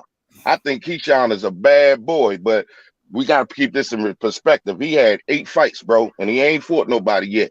But he is a beast. He is a beast. I love his style. He's growing. I mean, think about it just like last night we had Shakur Stevenson. Look at Shakur when he first came in compared to Shakur right now. It's 2 different Shakurs. So you let him keep getting in the gym with Bud, keep getting in the gym with Shakur, keep doing what he's doing, keep grinding, keep working on your game, and you're gonna see another motherfucking Keyshawn Davis in the next couple of years. Who do you think is the best fight for him? Then let me take Frank Martin, Garcia, or Cruz, or Pitbull. I mean, look, when you run your mouth, I say, hey, you said Frank Martin, so it's gonna be Frank Martin. Yeah, you put it out there like that. Now, any one of them fights is good fights for me, but since he calling out Frank Martin, I want to see Frank Martin. That's how I feel about it. But any of them guys, Pitbull, Garcia, Frank Martin, let them go ahead and fight them guys, man. Let them go ahead. I don't know about no fighting Shakur and Devin Haney and them right now. No, hell no. I don't think Pitbull ready, bro. I don't think Keyshawn and Floyd Schofield. Kid Austin. Kid Austin. Ooh, that'll be a good fight. They already been whooping at each other anyway. Kid Austin. You know what? That would be a dynamic fight. Kid Austin get outclassed. You think so? I think he'll spark Kid Austin ultimately, but he'll spark him. I think so. Keyshawn got that dog in him, bro. No question. See, the eye test is hard to judge Keyshawn right now because he looks so fucking impressive, but is it the same thing as a Jaron Ennis? Are we making the same things? And let's just say there's a Karen Kukachin out there for Keyshawn. That there's certain things that he just hasn't mastered yet. You see that dude's face, man? Because he knows how to get off the ring. I agree with AC. Yeah, I agree with AC. I feel what AC saying. I feel what AC saying, but I think Keyshawn exceeded the learning curve. You feel what I'm saying? Like he around too many champions not to. You feel what I'm saying? I think. So is Ennis. Ennis comes from a family of fighters, just like Floyd did. And if you compare the 2 families. But he not in a gym full of champions. Yeah, no, it's different when you're around that's champions. An excellent like point, and that's my only thing I say, but I digress. I'm about to say a gym or a camp full of champions. You got Bud, Keyshawn, Shakur, you know what I'm saying? So-called big. You got but let's keep this a buck though, Cam. Let's be honest though, right? Jamel Herring was in that same camp, right? Not all the time, no. But yes. But I mean, dog, he was. No. But bro, he was in that camp right along with them, bro. Going in, working out with them same dudes. Going up to Colorado with them, running and working out. That's what I'm saying. Like, and that's not to say like Jamel Herring ain't he's a motherfucking champion. I'm just saying though. But look at who beat Jamel though. And, man, you know what? With Jamel, that's what we're saying. That with Jamel, but to me, Jamel and Shakur, man, to me, I think Shakur he got mentally played in that, man. He really got out mental. He didn't his mental wasn't right fighting that fight. That fight. Because I'm gonna be real. At the time, I ain't gonna say it like Jamel was just a big huge threat in the division like that, right? But Jamel was definitely a champion and a contender, and he always came to fight. He did, you know what I mean? He was a hell of a fighter to me. But Jamel was a champion, bro. He was a elite fighter, bro. I mean, yeah. we can't say that. But it was rumored that Harrington. It was rumored that he wasn't all that. He was not disciplined in his training. Me with that. Y'all can miss me with all that, bro. Not even that. What I'm saying is, what it took to beat Jamel Herring was another fighter from within his camp. Like that, the only way you beating a B&B fighter is to go get another B&B fighter. Like Shakur, no, we can't say that though. Shakur just trains with B&B. He is not a B&B fighter. I can't say he's a B&B fighter. He trains. We will not say that on this podcast. He is not a B&B fighter. Hey, y'all got to stop the bias now. I love y'all, but y'all got to stop the bias, okay? I mean, did Mo Hooker motherfucking get destroyed by fucking Blair the Flair fucking cops? Fuck no. He's not right either though. That in that fight too, y'all know that. He just all right, but we can't stop the excuses now, Gooch. Like, bro, y'all got to stop this shit. Hey, no, that was a gift. That was a gift. That wasn't no goddamn gift, bro. Y'all gotta stop this shit, bro. Y'all stop this shit. But ever since Bomac became their trainers, I consider them B&B fighters. Ever since they got Bomac in their corners, I consider them B&B fighters. Bomac was never in Shakur's corner, though. I didn't say Bomac was in Shakur's corner, dick. He's not the only fighter. Get the meter, dude. Get the meter, dude. Hey, because I ain't gonna lie, Shakur team got mad because motherfuckers was putting that out there. So I don't want that smoke. Nigga, he's a B&B fighter. Fuck that. Man, it's just levels to this shit as far as I'm concerned, man. And that's not to say Keyshawn ain't on that level, bro. It's just that we gotta stop crowning motherfuckers before they get in the ring and do something. Like, do something. He only had this is 9th fight. Okay, man. You right. No, fuck that. Y'all let Lomachenko get in his second goddamn fight and fight for a world title, and they was crowning him the god. Fuck that. Keyshawn is finna be next. He up next. Hold up, man. Ain't nobody on this panel said. I know y'all didn't, but I'm just putting it out there. I'm biased as fuck, okay? Black power. Look. I'm biased as all fuck. No, like I said, from the eye test, I think Keyshawn is there from the eye test, but I just think maybe 3-4 more fights to really prove himself as somebody solid. I think he's setting himself up for a fall, and you go in there and fuck with them 3. I mean, be mad. Keyshawn too big. Keyshawn too big. What are you doing, Cam? I just hit the wrong button. You click the button. I added shit. I'm away from the computer. I'm standing up. I'm doing my thing. He said, I'm standing up. Why are you standing up, Gooch? I'm in the garage. I'm at the kid's house. I'm being kicked out of the church, anyway, man. This box to you has been brought to you in part by they sent you through the back door. Listen, they didn't kick me out of the church. They sent you through the back door. They didn't let you get it. They didn't let you get a Sunday dinner. They didn't let you pick up a Sunday dinner from the basement. Why they sent you straight through the back door? Why did they go to the back door? You should get a Sunday dinner. You walk outside. I didn't put nothing in the collection plate. Why they keep kicking B-Mac out? He keep going in and out, and I ain't clicking it. I ain't doing it. I told you. Hold on. Let me show y'all what I'm doing, bro. Listen. This is where I'm at. Can y'all hear me? Yeah, we can hear you. Okay. Fam, this is crazy. We can hear everybody. Everybody sound crispy to me. Yeah, nobody. It's the church members. That's crazy. I want to show y'all something, but I ain't gonna show y'all. On Easter Sunday, they acting up. Yeah. They got their little brims on and shit. Soon as it's boxing to you goes off, it's turn up time, Kim. So you know where I'm at. I'm at the boys' house. What's popping? What we doing? What we on? Man, get back to boxing. Fuck all that. Listen. Shit. I fell asleep after the fight. I ain't gonna lie. I was Cam.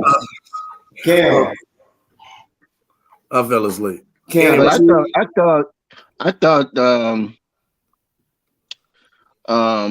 Shakur Stevenson, the way he fought, was setting other motherfuckers up to think he got the way he fought in the pocket, the way he stood in there.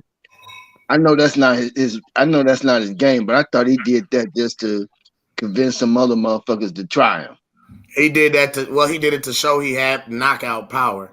He just doesn't sit down on his punches. He stays on the outside or mid-range on his toes, hitting you and getting out the way before your punches land. Well, a lot of motherfuckers run away from him because he boxes a lot. He makes you miss. That's embarrassing, bro. When you're trying to hit a guy with all your damn might and strength, you're missing him by a mile, and he's just zinging you pretty much at will whenever he wants to.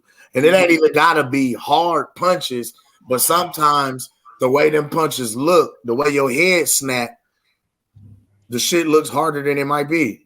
Hey, okay. I'm glad we on Shakur. B-Mac. Yes, sir. That man is in his man strength now, ain't he? Oh, well, yeah. You know what I'm saying? Absolutely. That pop last night, you spoke on it. That pop last night was different from the pops we've been seeing before with Shakur. That pop last night, the way he made that boy sit down, like, oh my gosh. I was like, oh, Shakur is up in his man strength now. They were studying, man. I think he's getting better at timing, not his man strength. If he got his man strength right now, he's not at 135. He would be at 140. Just cold cocking motherfuckers. When you see real, I'm just saying we all are past that, and we all know that jump that you get from 28 to 32 in strength wise and conditioning wise. No, I was strong as fuck all my life. Actually, I've been knocking niggas out. I don't know. So all I'm saying is that. They didn't call me Campbell for nothing, bro. You put the man strength behind that technical ability he showed last night. This is why people saying he's the new pound for pound king, because he's not. For me, I'm still waiting for the man strength, for the true man strength. Yeah, you getting there, but you ain't there yet, because when you there, we could tell. We could see it in your back. We could you could just see it in his definition. Yeah, we could. Man, I don't know what y'all talking about. AC. I agree with you on a lot of points, but nah, that dude. This is his third weight class, bro. This is third weight class. It's just the same when Bud went from 35 to 40, now to 47. He's stopping shit. You know, like this man. No, he's right there. Like it's more than it's everything. It's his technique, all that. I agree with you with the timing. He's sitting down on punches. He didn't do what he did to make a point last night. That's just a progression. Yes, that's just a progression. Right. Yeah. That's just a progression. That's all it is. It's a progression. You move up in weight. You ain't struggling to make a weight. You feel better. You feel stronger. Them punches last night were thudding. You know what I'm saying? They were thudding. You can grown man strength. You can hear them joints. I don't know if y'all watched The press conference. That's why I said he did that last night to make a point. He didn't box how he normally did. Because he did the same thing against Oscar Valdez, though, Cam. But Yoshino told him he didn't have any power. But Valdez was talking all kinds of Canelo. He said when he went to fight Valdez, he said he also felt like he was fighting Canelo and all of those other guys. He said, "Oh, okay, we'll see." He was like, "Y'all." He was like, tomorrow night. I'm gonna show y'all why he shouldn't underestimate me. Why he want to know if I got power. We'll see. We'll see tomorrow night. Shakur and Dev gonna be a good fight. It's gonna be a real good fight. All I know is don't nobody want to fight him like he did last night. I don't see that fight happening. With Shakur and Dev? Nope. I think it's gonna happen. If he too many politicians don't play a big deal in that. The way why would that? Why would too many politics play a deal in that?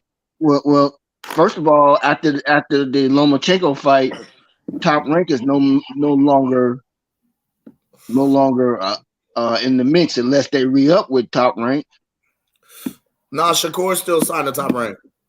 No, I'm not talking about Shakur. I'm talking about Devin. Dev is okay. So he free agent. That's not like he wouldn't make another deal with Top Rank or make a fight with Top Rank.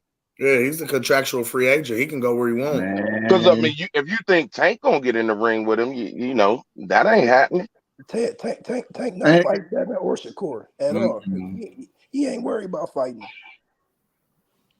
Maggie getting in the popularity, the name, you know, he can do what he doing. That fight is not happening for another 2 years. Popular fighters in and around the division and beat them up. Shakur and Dev need to fight anyway. Shakur and Dev got to fight anyway.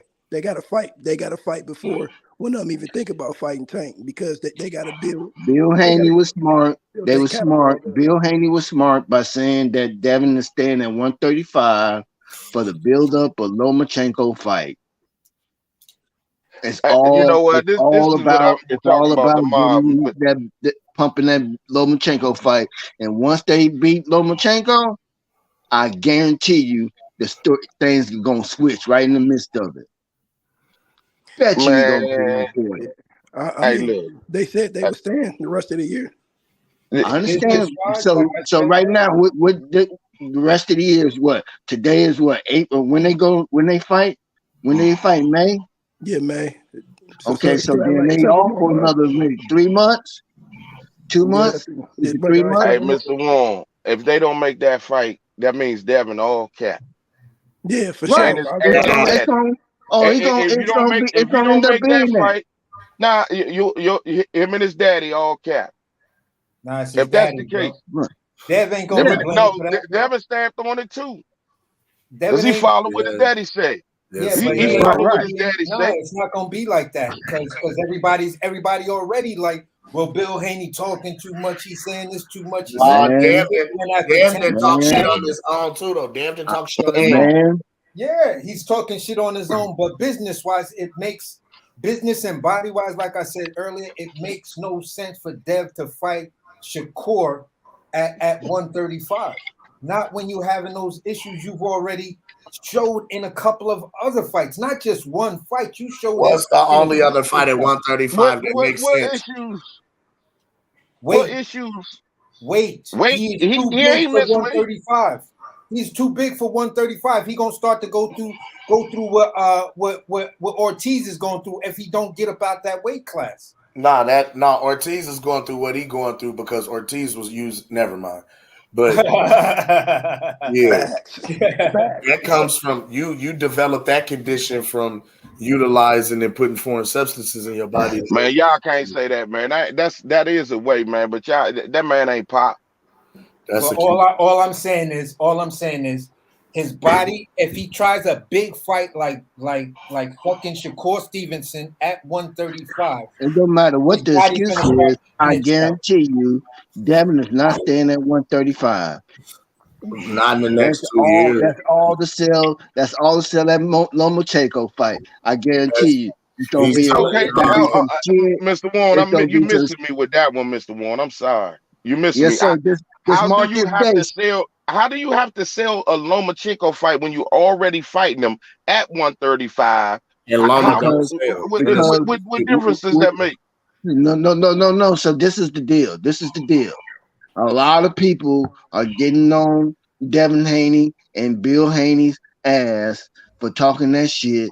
And when Shakur be calling them out, and they ain't got no words for Shakur. But Shakur has And so always gotten the best of him in this. they trying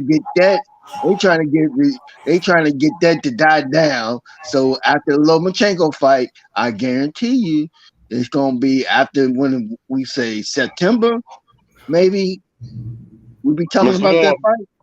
But that don't make sense. If you wanted to die down, why would you be talking about staying in division? Because that was cap. No, that was cap. No. What's happening is they're talking about him. Why is he fighting Lomachenko when he could be fighting Shakur? Why is he ducking Shakur when he could be, instead of fighting Lomachenko, just fight Shakur? He ain't ducking That's Shakur. that's the narrative that's out there. Yeah, he not ducking Shakur. He not ducking Shakur. Who got the narrative out there like that? Who's saying that? It's all over the internet. Hell no, you making up shit, Mr. Warren. You bullshit. You got me. Okay, all right. Mr. Warren on that. That shit is really out there. There's a lot of channels. I want my pinky ring, Don. But there are a lot of channels. I can want my pinky ring. That makes no sense. Whatever content creator or bootleg ass fan that's sitting over here saying that dumb shit, and that don't make no sense, because at the end of the day, they knew that Devin Haney signed a 2-fight deal with motherfucking 3-fight deal with Top Rank. They had 2 fights all of that. Okay, well that's the Earl Spence type motherfucking fans. Yes, sir. That's who you gonna be facing.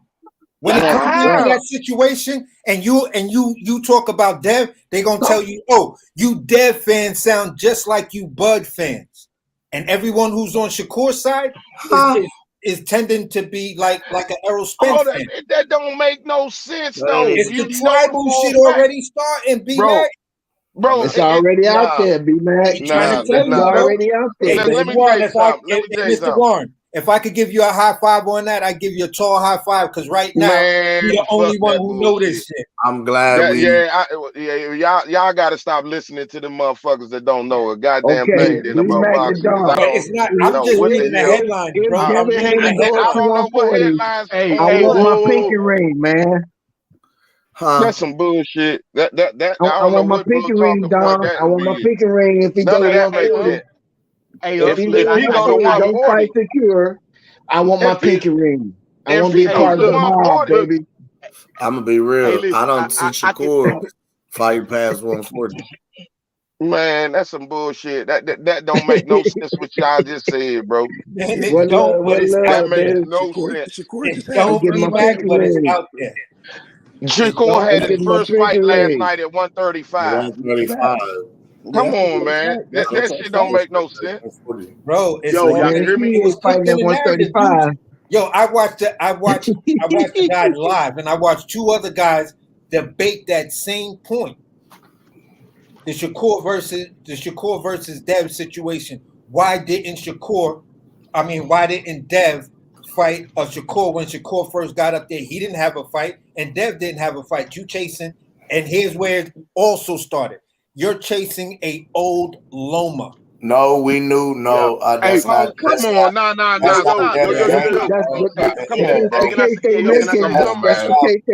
Come on, bro. That's the case that's out there, bro. Y'all trying to make it out to be Devin Haney. Yeah, come on, man. No, I'm not making it out. I'm just telling you what's out there. I don't believe that bullshit. I don't believe that bullshit, because I heard both Dev and I heard both Shakur say what they had to say. Cooking on all this shit tomorrow. This is some bullshit. Click on it, bro. Do some research, B-Mac, and you're gonna be surprised. No, I ain't gotta I don't have to research bullshit points. Well, I got research some bullshit points. I'm just saying research. Hold on, Research the fucking title. The titles are out there. People are talking this crazy shit. It was like I was saying. You know what I mean? Let me say this. Wait a minute. Let me say this. Hold on. Let me just jump on. Bill Haney was on a panel. He was on the panel personally, going back and forth. Hear me out. Bill Haney, Devin Haney, and Shakur was on that panel, going back and forth. I know exactly the interview you're talking about. I know exactly what you're talking about. As to why he can't, why we doing this and why we doing that, and they just went off the chain off of that. After that interview, that's where everything went haywire because Bill Haney been running his mouth and saying different shit. That's not credible. Hey, he was on the panel himself. Hey, hold on, y'all. Let D Young speak. D Young been waiting patiently, y'all. Because there's a lot of points. Listen, I know y'all jumping on Mr. Warren case, but a lot of that shit he's saying is true. Exactly. You got a lot of that shit he's saying is true. But listen though, I'm not about to take it and run with it because I know where he got it from. Because I'm cool with the guy he got it from. The information, like you know what I mean. The thing of it is like what me and AC was discussing earlier before I cut out. This shit is gonna get toxic, but because just like the Spencer Crawford shit, this is Spencer Crawford 2.0. This shit is about to get real. This shit is about to get real nasty, y'all. Yes, sir. I'm telling y'all this. I don't know if you want to believe it, but this shit, give it. If David Haney don't fight this nigga after the next fight, watch how nasty this shit gets. That's what I'm telling y'all.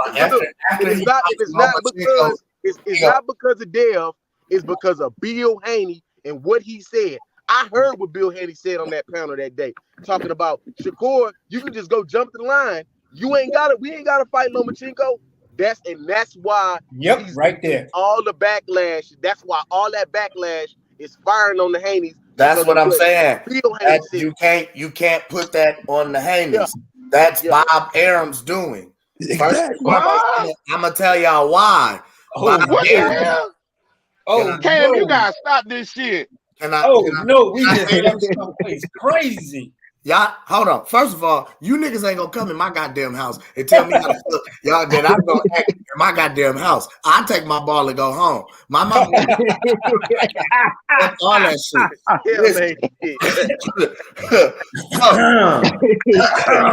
Thank you, Jim.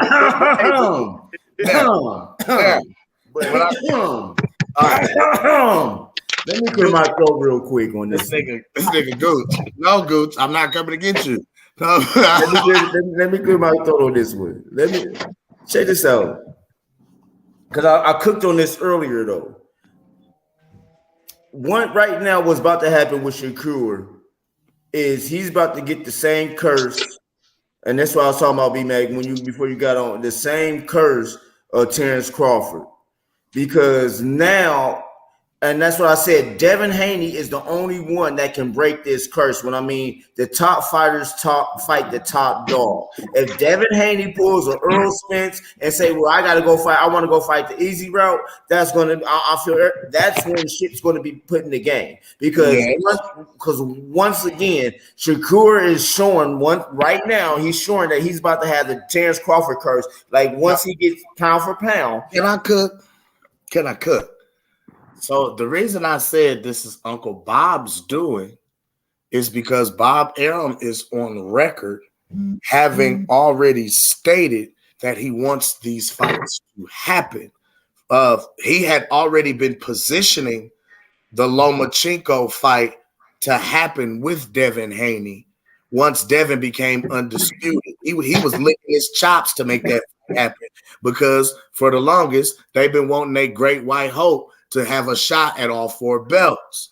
Now that that's happening, Bob has also gone on record and stated publicly that he wants Shakur Stevenson in line to fight the winner of Devin and Lomachenko. So with the rivalry with Dev and Shakur already happening, that fight is bound to happen next because the business that Dev has been doing with Top Rank already, the money that he's been making with Top Rank already, what it will do to boxing and the rivalry. Well, you went a whole different way, Cam. That you went a whole different way because we wasn't talking about that. What I'm saying is because Loma, we all can agree that when it was initially time for Loma to fight Dev, he gave that belt up and went a whole different way, right or wrong? Yes, sir. And now, when that happened, since then, Dev went on to win and become undisputed. The moment Dev became undisputed and Loma lost his belt, now he's ready to fight the best fighters. Give me the champs. Give me all the champs. I'll fight you now, Devin Haney. Oh, stop this shit! Come on, man. Come on, I'm not. bro. Listen. Come like, on, y'all. I don't. Y'all, it's gonna be a lot of sad niggas when Lomachenko beat this dude, bro. I'm not sad. I don't have a dog in the race in that fight. Hell no. I'm just saying publicly, bro, because everybody thinking they're finna walk through Lomachenko, bro. And I'm not gonna say he gonna walk through him, but I'll say this: speed and range gives Lomachenko problems. Body shot. Yeah, but hey, you right, Cam. I'm gonna agree with you on this. But we see. Oh shit, my bad. Let me put my belt on real quick.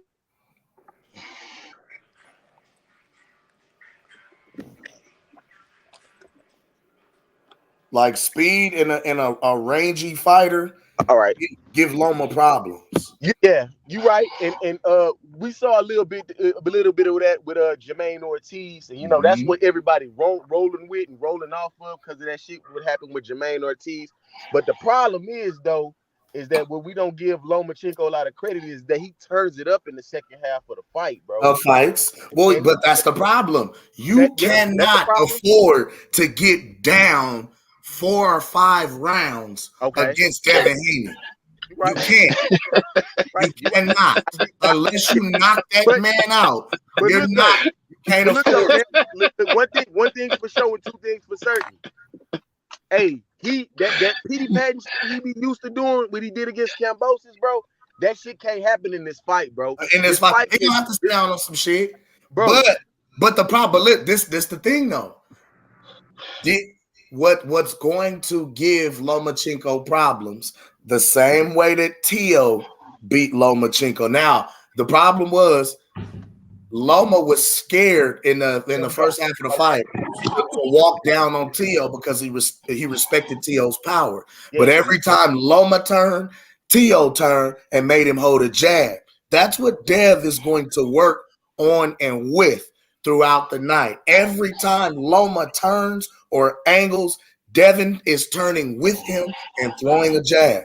I'm telling y'all, that's how he wins. He's going to win by split decision. With his jab. I ain't gonna lie, Cam. It can't be close, bro. It can't be close, bro. I'm sorry. Watch. Now. If you say split decision, that shit kind of sounded like it's gonna go in Loma's favor, bro. It's gonna look the same way the Tio fight did, because for the first half of the fight, we saw Tio getting off on Loma, and Loma looked gun shy because he was respectful of Tio's power. Fact. But the second half of the fight, when he starts seeing how and where he could have, success, and his punches started to land, you saw what he started doing to Tio.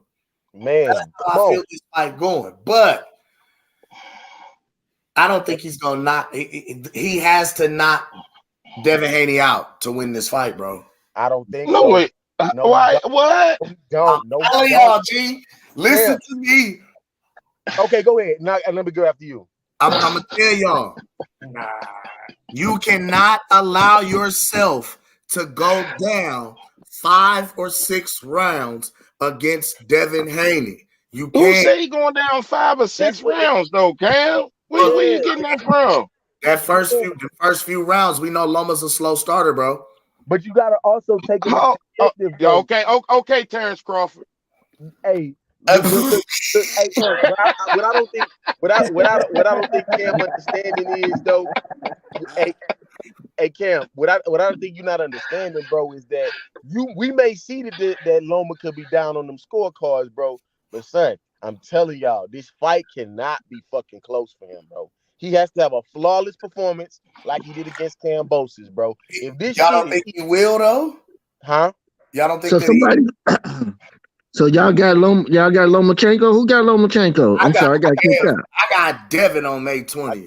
I got Lomachenko. Late round stoppage. I think he could take him in the deep Ooh, water. not the late round. Late round stoppage. Whoa, I got Dev to win the fight, but I'm where homie is right there, because here's the thing. Loma has the same credibility as a Canelo Alvarez, so the cards are gonna look really fucking weird, despite the domination. Now, this is not a George Kambosos situation. It's much bigger, because Kambosos was never the original, the OG franchise champion, like Loma was. Loma, none of those guys stood right in front of Teddy Dem and Teddy tell Terrence Crawford and fucking Andre Ward, no, you're not the number one pound for pound guy out there. It's Lomachenko. Man. So let me say something real quick, man. I got Devin Haney. Devin Haney. Understand what I'm saying? It's gonna be a split decision, or Dev got to knock him out. It's not a matter of Loma having to knock Dev out. Loma can have a half-ass showing, but as long as it look good, he can still win that fight on the cards, just because you're gonna have that's come on, facts. man. No, that's not facts. I'm sorry. That's not facts. I love you, the young nephew. I love you, AC. But let's stop acting like Loma gets some hometown cooking like a Canelo. Let's be honest here. Let's really be honest. Let's be honest. When he fought T.O., right? D Young. When he fought T.O., AC. When he fought T.O., what did y'all have that score as? Shit, me personally, them later rounds. Okay, he turned it up in the later rounds. Personally, not being biased, 8-4. Yes. I had it 7-5. And you had it 7-5. TOA. Okay. And didn't the motherfucking scorecards had like 118, 110? It was Some bullshit. Lomo got fucked on them cards. Like I'm saying, like I ain't saying that the nigga won the fight, but that fight was closer than them fucking cards there. Yeah. And them motherfuckers gave that shit to T.O. by a landslide. So when we sat back here and say, well, okay, Loma gonna get some shit on the cards, that ain't fucking true. No, he got fucked on them cards. 118 is about what? That's about 7. That's like 7-5. 7-5, 8-4. 7-5. 118 to 110. Yep. That ain't no 7-5, Cam. Yeah, that's a landslide, bro. That's like that's like what? That's like it's like 8-4. It was either 8-4 or 9-2. Some shit like 10-2. Yeah, that's no. That's disrespectful. What? That's 118, 110. Listen, B-Mac, this is what you're missing. This is what you're missing. Hold on, Cam. Let me drop something for B-Mac, because you're missing the biggest thing, the biggest elephant in the room. The politics. You have a country that one fighter is from. Yes, you got shitted on those cards, but you return back, fight some guy that shouldn't put you in league to fight the undisputed champion, but you get this fight with the undisputed champion, and your country is still being invaded by someone else. What brings more national pride to your country than you come back as undisputed? What brings a better narrative to the entire sport of boxing, that you come back? You feel what I'm saying? You took a loss to Teofimo Lopez, but then you had this young crackerjack in the name of Devin Haney. You feel what I'm saying? That the media or people going to say the social media people So claiming AC, all of this and that, and now Lomachenko comes. So AC, they finna make Lomachenko president of a country or something? Huh? They finna make Lomachenko president of a country or something? What the fuck did they do with Pacquiao? I'm just keeping it real with you. What you mean? I'm not sure what close fight Pacquiao lost that he won? What close fight that he lost? Yeah, I mean, you know, what close fight you say, man, Pac lost that motherfucker, but they gave it to him. That fight that would have got him his first belt that the ref said one of the Marquez fights, one of those joints. Man, they had 5 fights. Yeah, I'm saying one of them. I can't remember which one. I mean, that's what I'm saying, bro. I can't remember in order which one. I think it might have been the second or third one. They fought like 3 times. I mean, sometimes close fights go one way, they go another way. That you know we be split on. They close fights, right? I would say what I'm saying was Marquez and Bradley was the Tim Bradley fight too. It was a controversy. Fuck, Pacquiao got robbed that fight. Yeah, people felt he got robbed in the Tim Bradley fight. Yeah, he didn't win that shit. He got robbed. But so should we go the other way? Like, because a lot of people say like, oh, if that shit happened. You went out, B-Mac. You dropped out, Mac. B-Mac phone died. Yeah, so that's how we know B-Mac was talking some bullshit. Listen, check it out. No, you ain't gonna do Big Bro like that. You're not gonna do Big Bro like that, bro. I'm just, hey, we gonna give it a buck, right? I mean, B-Mac phone keep dying. That's how I know he talking about bullshit. He got. I'm talking bullshit. B-Mac. Man, when Tim Bradley really won that fucking fight. I'm just saying the narrative that they're putting out there for Lomachenko now that he's in this undisputed. Yes, you got one portion saying he's a war hero. He's a veteran. He's a war hero. He's this. He's that. He's coming back after adversity. You know, he was already the great white hope. Prove himself to go down as the greatest fighter to ever go in the fucking Hall of Fame and all of this other crazy shit. Yeah, he was already the great white hope. Come on, y'all, man. Hold on, time, man. Y'all gotta stop this shit, bro. Actually gonna try to rob. Y'all gotta stop this shit, bro. No, I ain't gonna try to rob him, on, man. But come on, man. Y'all know y'all gotta say y'all need. I get what he's saying though. But sell any fight, bro. But check it. I get what he's saying though, B-Mac, because even before when Lomachenko first came into boxing, he already had a super decorated amateur career. So they was like projecting him to be the next big thing, the next superstar of boxing type shit. Like he was supposed to come in and take over the boxing game by storm, right? And ever since then, they was riding his wave. Every fight, his fan base got bigger and bigger, and he was supposed to get greater and greater. No, the networks was riding that wave. Now, because they was making him, because he was making them money at the time. Not that really. Shit is over with. That ride is over. That ride is over. That ride is gone. I can't believe y'all, Listen, man, Loma right ain't now, bring shit. I can't believe Loma y'all ain't right bring shit to top rank that Bud didn't bring the top rank. We know that. I can't believe y'all, bro. I can't believe they was pushing him to the forefront a little more than Bud, even during the time when Bud was actually winning and undisputed. I've cooked on that before.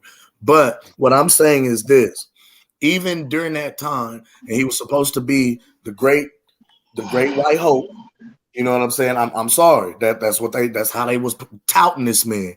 And then once he fought, it was like a lot of the air left from out of that. You still had the Lomaites that was holding on and holding up, like still fighting, saying that T.O. robbed him, even though T.O. beat him. Now, what's going to happen here, once he got called away to go to war, now he's damn near a fucking war veteran hero, because what you got certain brothers who have the complexion to receive protection with the connection saying is that he's not a draft dodger like Ali. Wow. I've heard this in boxing. Usyk asked for $1 billion to go to They like, Hold up. Speaking on that, why y'all didn't say the shit? Y'all didn't say the same shit about Usyk though? Because Usyk was in negotiation to tell Tyson Fury, each time you delay or whatever, you got to donate $1 million to my country. Nah, we talking about way before some damn Tyson Fury. We didn't hear none of this. We didn't hear none of this shit on his way to fighting Joshua for the very first time. No, because none of that was Usyk. Because he had already gone to war and come back. Bro, what you mean? The war hadn't even started when he fought Anthony Joshua, bro. Like hype. They trying to make Lomachenko. That's what I'm saying. Y'all gotta stop this shit. Look, it's Top Rank's job. It's Top Rank's job to promote that motherfucking fighter by any means necessary, right? Exactly. Just like it's PBC's job and anybody else to promote their fighter, bro. Bottom line, bro.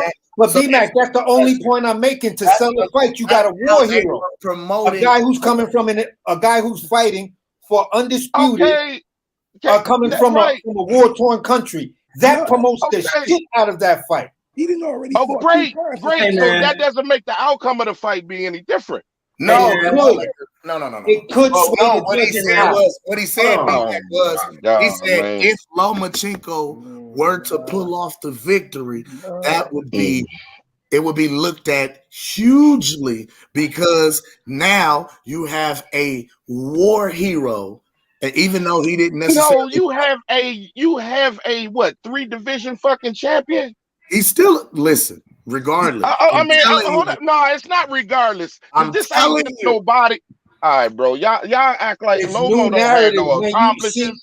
Y'all act like Lomo never been champion. You're not thinking like a YouTuber. Hold on. Time out. Gooch is with B-Mac on it. Y'all start giving that motherfucking Lomo all that bullshit ass credit. I ain't giving that He a war hero. I'm not giving that man no credit. I'm giving the narrative credit. 2 times since he been back. Lomachenko done fought 2 times already. Yeah. It ain't like he just coming back straight from the war. You feel what I'm saying? But this is not the fight that matters. This is not the fight that the other 2 fights weren't the fight that matters. The fight that actually matters. Shit, let the media tell it. That fight mattered that he almost lost. Yeah, some media guys that call it down the middle. Man, did you hear what Lomachenko said to Devin Haney, man? Man, you big. That motherfucker conceded. That man conceded then. Yes, sir. I'm not in any disagreement. Man, right. So I had Devin Haney winning this fight simply off a jab like he did Kambosos. Because that jab of Devin Haney is going to be a big fucking problem for Lomachenko's little ass. Okay, look, I got Devin Haney winning the fight, right? But let me say this. It ain't like Lomo can't win this motherfucking fight. No, it's not. All right. Now, so my thing is that if Lomo wins this fight, because see, this is the thing. These are the fights that we want to see. All this about, well, you fighting Lomo over Shakur, I don't call that shit irrelevant. No fucking duck, bro. That shit don't mean shit to me. Because that was positioning by their respective companies. That's what I'm saying. That's why you want all these guys to fight each other. This is actually Devin Haney's biggest fight. Mm-hmm. This is Haney's coming out party. He might be the motherfucking undisputed champion, but Kambosos is not no motherfucking Lomachenko. Let's just keep this shit buck. That Lomachenko's a much better fighter than fucking George Kambosos. So at the end of the day, you have a former champion, former unified champion going against an undisputed champion, right? So at the end of the day, let's see the motherfucking fight. We can't get these generic narratives out here that if they win this fight, well, it was given to them because they wanted to push this war hero type shit, and he's the great white hope and all this other shit. You know what I'm saying? Like, bro, I don't necessarily see that. If the fight happens like that and there's some kind of discrepancy in the fight, then we can call it once it do happen. Yes, sir. But let's not act like Lomachenko really can't win this fucking fight. No, I'm not. I'm not acting like that at all. I put it like this: if Loma does that, like where he does this beautiful dip up on the punches when you trying to hit him, and then he comes back with these nice little combinations, it's gonna be a problem for Dev. You feel what I'm saying? Because Dev has not faced a fighter yet that has Lomachenko's footwork, movement, and ring. So this whole conversation came up about Lomo was because of Shakur and the narrative that surrounded Shakur Stevenson and Devin Haney. Yes, sir. And that's how we got to Lomo, because quite frankly, I just think that Lomo now he's running into a much better Devin Haney. I think that fight should have happened maybe a couple years ago, but I think at this point, Devin Haney is definitely is the highly favorite fighter. Now you're right. Lomachenko could win the fight, but I think Devin Haney is a much smarter fighter than he was 2 years ago, which gives him the edge. Where his mental is a lot stronger, and him being in those battles with Kambosos helped develop him, especially there weren't no battles, Mr. Warren. I'm sorry, those wasn't no battles. I'm saying the fights that he went to overseas to go to without his father being there. His father was there, Mr. Warren. Those were sparring. No. Wait a minute. The first fight, his father didn't come until the very end. I'm saying when he was over there, that developed his character, helped develop him as a mentally, to be over there in training camp while his father was trying to get over there. So that's what I mean by that. But Devin was on the Olympic team though, man. Like, you feel what I'm saying? Like, amateur wise, they didn't already he didn't moved around and been on hostile territory. You feel what I'm saying? The thing about this fight is Lomachenko, Duck Devin, didn't want to fight him before, and now he came back full circle to see him again. So it's a mental advantage. Man, you feel what I'm saying? Lomachenko didn't duck Devin, man. Green, I love you, man. Y'all, I don't know why y'all keep saying this narrative, bro. Because from my perspective, B-Mac, if you take that franchise belt instead of defending that green WBC, you feel what I'm saying? You don't want to get in the ring. That's just when Lomachenko took the franchise belt, right? Yeah. Okay, which I don't like. I don't like. I've never, right? I never liked that, right? So you saying it's a duck not fighting your mandatory, but when he went for the champion. Because see, Devin didn't have no belt. No, Dev was his mandatory. Yeah, exactly. Just like I said, you saying he's ducking his mandatory by fighting the champion, bro? No. Here's the thing. Here's the issue I have with that move. That's what happened. No, that's exactly what happened, and I'm going to tell you from the fans' perspective why I feel the way I feel about that. Why I feel it's a clear duck. Because here's the thing. All right, I have the belts, right? I have the WBC belt, right? And I'm going to fight another champion, right? You're my mandatory. You can easily, because we're both in the same stable camp, we're both at the same promotional company.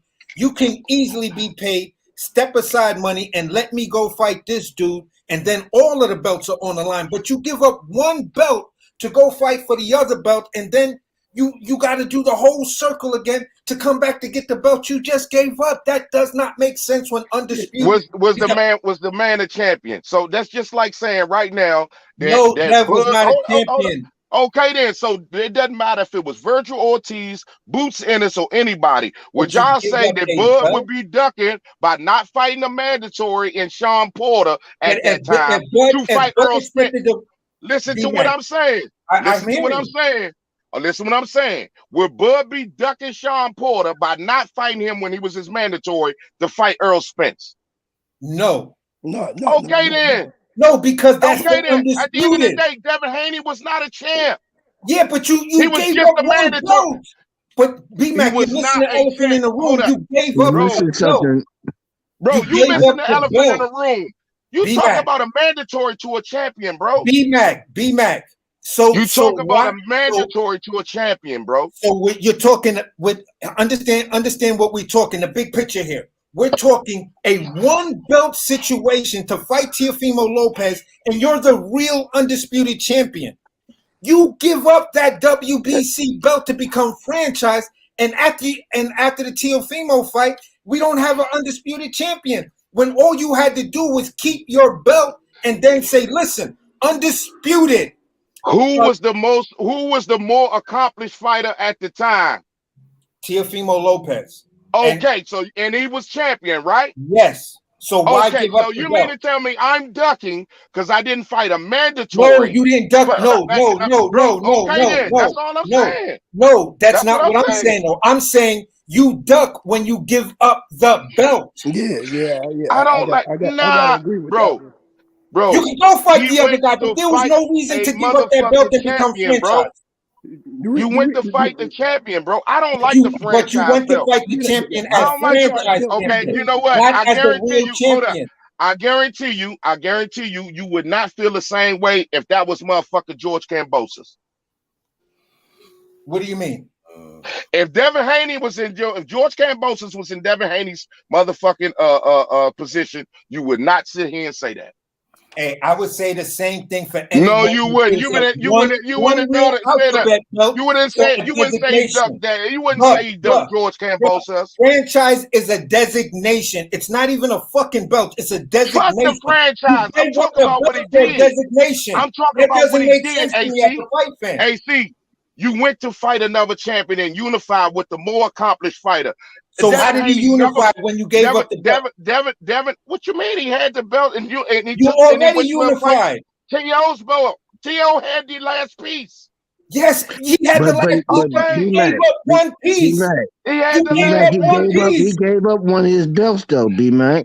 Bro, to a guy who never had the motherfucking championship. So why give it? That's not a motherfucking dub. So why give it?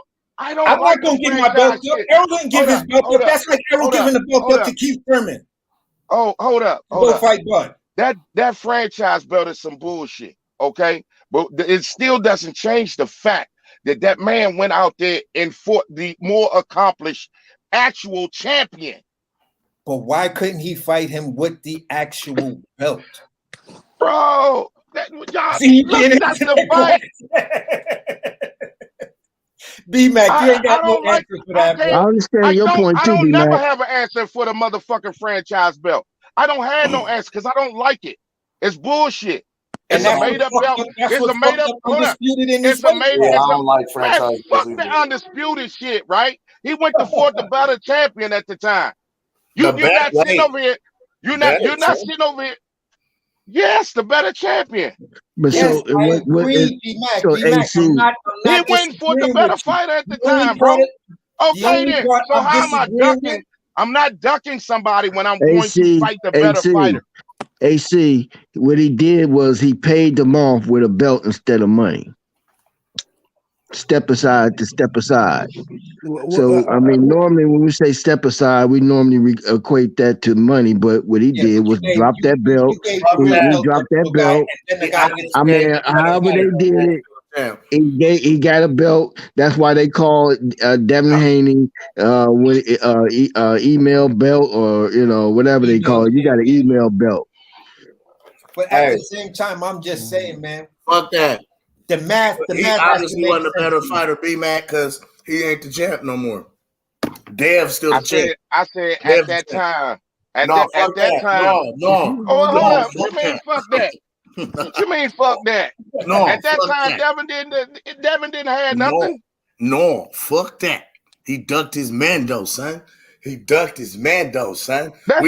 some Earl Spence type. That's some Earl sexual type shit, y'all. That's a mandatory. I'm not saying champion, bro. That's crazy, man. That's some Bud Buddy shit. Because Errol Spence ducks mandatory, sir. He hasn't fought a mandatory in 4 years. But this ain't a duck in a mandatory situation. I applaud Loma for going to fight. Son, I applaud him for going to fight team. Okay, so tell me this then. Tell me this then. So would it be fair? Okay, let's just say this. Would it be fair? Would it be fair if he went for Devin Haney and everybody said he ducked Timo? No. Why? Why? Because he didn't give up the belt to go fight. Hold up. He didn't drop the belt. Bro, hold up. What we saying is, okay. So nobody would say, nobody would sit here and say that it wouldn't be fair for motherfuckers to sit over here and not fight fucking Timo, and you call him a duck for ducking Tio if he'd have fought Devin. Yeah, he dropped the belt. If he dropped the fact that he dropped the belt. No, you're not answering my question. If he went ahead and fought Devin, he fought Devin, would it be fair to all the other people sit over here and say you ducked Tio? No. I would defend that he did not duck because Tio. He's fulfilling a mandatory and he kept his belt to do so. Are you serious? But you ducked unification? I mean, undisputed. That wasn't undisputed. Yes, it was. It was undisputed if he would have fought. Yes, it was. You ducked undisputed to fight your man, though. But it wasn't for the undisputed, right? Fighting Tio wasn't for undisputed. But don't we say Anthony Joshua did the same thing by fighting? No. Lomachenko had 3 belts. Yes, Tio sir. He dropped one of them. He dropped one of them. Hold. Listen to what I'm saying. He had all 3. Tio had the 4th one. Tio had the 4th belt. If he went ahead, kept his belt, and he fought motherfucking Devin Haney, it's not fair to say that he ducked Tio. No. Not how is it a world? You can't call that a duck, man. You can't. D-Mac, it's not fair to say that. You're talking a mandatory versus undisputed. You're talking a mandatory versus undisputed. It's still the same. So it's like what I'm saying is it doesn't matter which corner he fought. That makes no sense, bro. No, you're not listening, man. It didn't because it was a mandatory fight or because it was undisputed. Either one of those were acceptable fights. The people that call it, okay. So Keith Thurman is acceptable fight for Earl Spence. No, come on, B-Mac. I wish we had a more.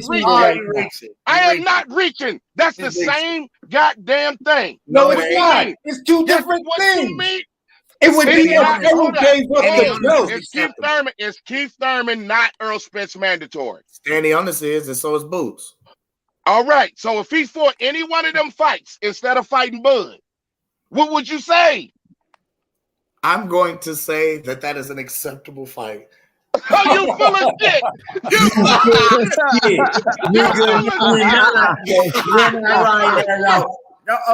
full of shit! Hold on, it's boxing. You do not condone that shit what Kim just said. That he on his own on that one. We just gonna disagree 100 miles an hour over this belt situation. Why you drop the belt versus undisputed? Because at the end of the day, Roman never fought Tio for undisputed. He fought him for another unification. Facts. When you could have fought him for undisputed. But no, what he's saying hypothetically at that time, if he would have just instead of fighting Devin. If he'd have went ahead and fought Devin, like y'all said. No, he's saying if you'd have went ahead. I understand what B-Mac is saying. He's saying if Tio would have fought, if Loma would have fought Dev, would it be fair for us fans to say that Loma ducked Tio for undisputed? Undisputed. And we would say no. I can't call that a duck. I can't call that a duck neither. What the hell are y'all talking about? How can y'all call one and you're going to say it's because you're giving up the belt? No. In this situation, you're not giving up the belt.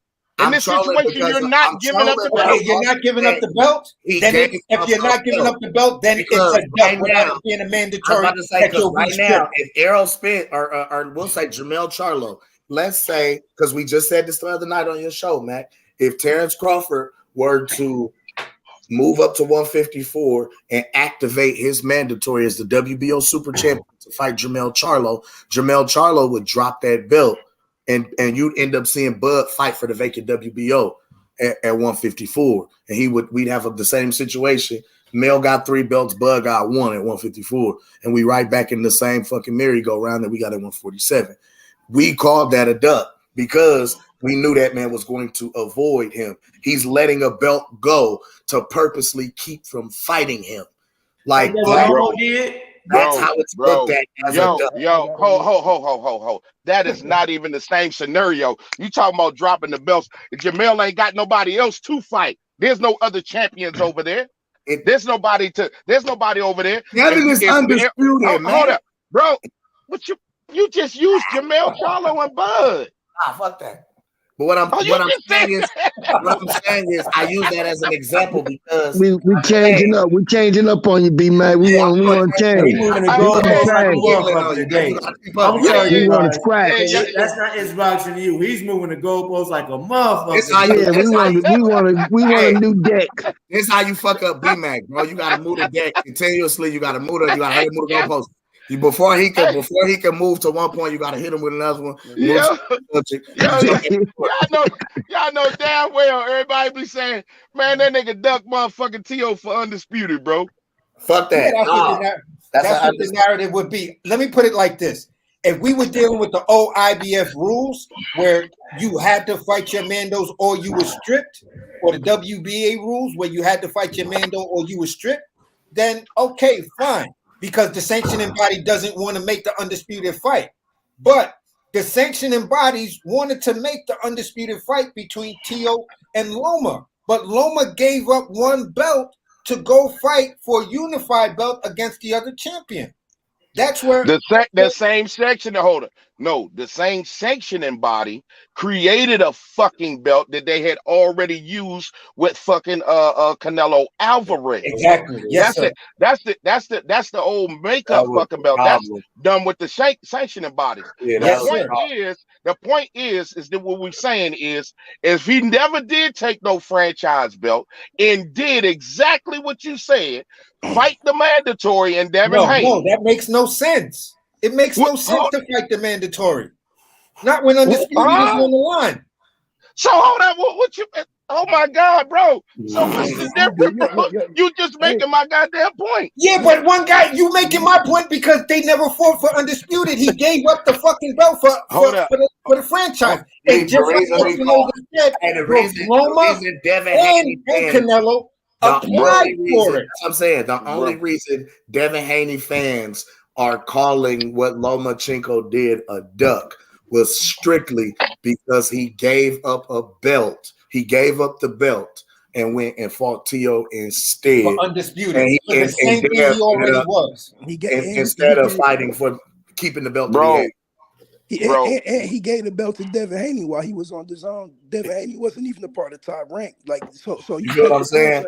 You take the franchise belt and you get a green WBC. He applied for the franchise belt. Let's not forget. Just like I said, y'all still not answering my question, bro. You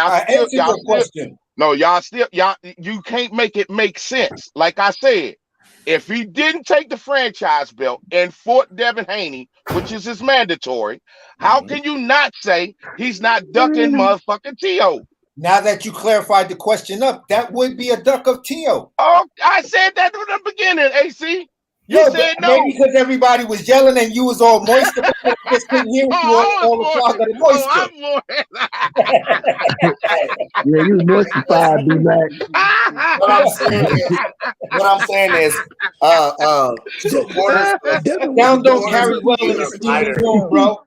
Basically, overall, supporters of either fighter is going to call you not fighting the other guy a duck. They're going to call it that. Regardless, but even if to Green point, we already to Green's point, we already in that Earl and Terrence Crawford zone of it being this big thing about between Devin Haney and Shakur. All of this started off with Devin Haney and Shakur. We already there. It's about And we're talking about something totally different, but we already back and forth about Devin Haney. And I'm telling you, before it's all over, it's gonna get real ugly between Shakur and Devin Haney. I don't It's think gonna so. get ugly. It's gonna get ugly. I'm talking about it's gonna get ugly. I don't think it's gonna get that ugly because Bill Haney and Jay Prince, they got a lot of respect for each other. You feel what I'm saying? Like it's not like it's not like the situation between PBC and Top Rank because Bill Haney and Jay Prince can get on the phone and talk with each other. You feel what I'm saying? So it's You gonna might have a point there. You might have a point there. it's gonna be a different type of dialogue between them. The problem gonna be with them trying to fight Tank. That's where it's gonna get tricky at. Either one of them trying I to fight definitely Tank. agree with you on that one, Green. I definitely agree with you on that. Well, I missed that. Definitely. Can you repeat it, Green? I missed it. No, I was saying Bill Haney and Jay Prince, they know each other. They got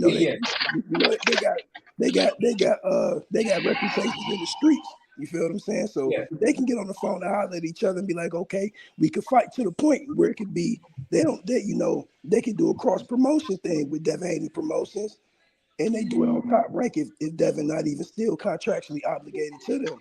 You feel what I'm saying? But long story short, they gonna fight more than one time because whoever wins, they gonna get a rematch because I feel like they from that era of boxing that we love. You feel what I'm saying? I don't think they gonna teach the fans now. If Dev do something different than what he said he was gonna do, then we gotta hold him accountable because he said he was standing at 135 for basically for Shakur. You feel what I'm saying? If Shakur And I disagree. I think he's gonna end up at 140. But see, let me hit you with this. Let me hit you with this, G.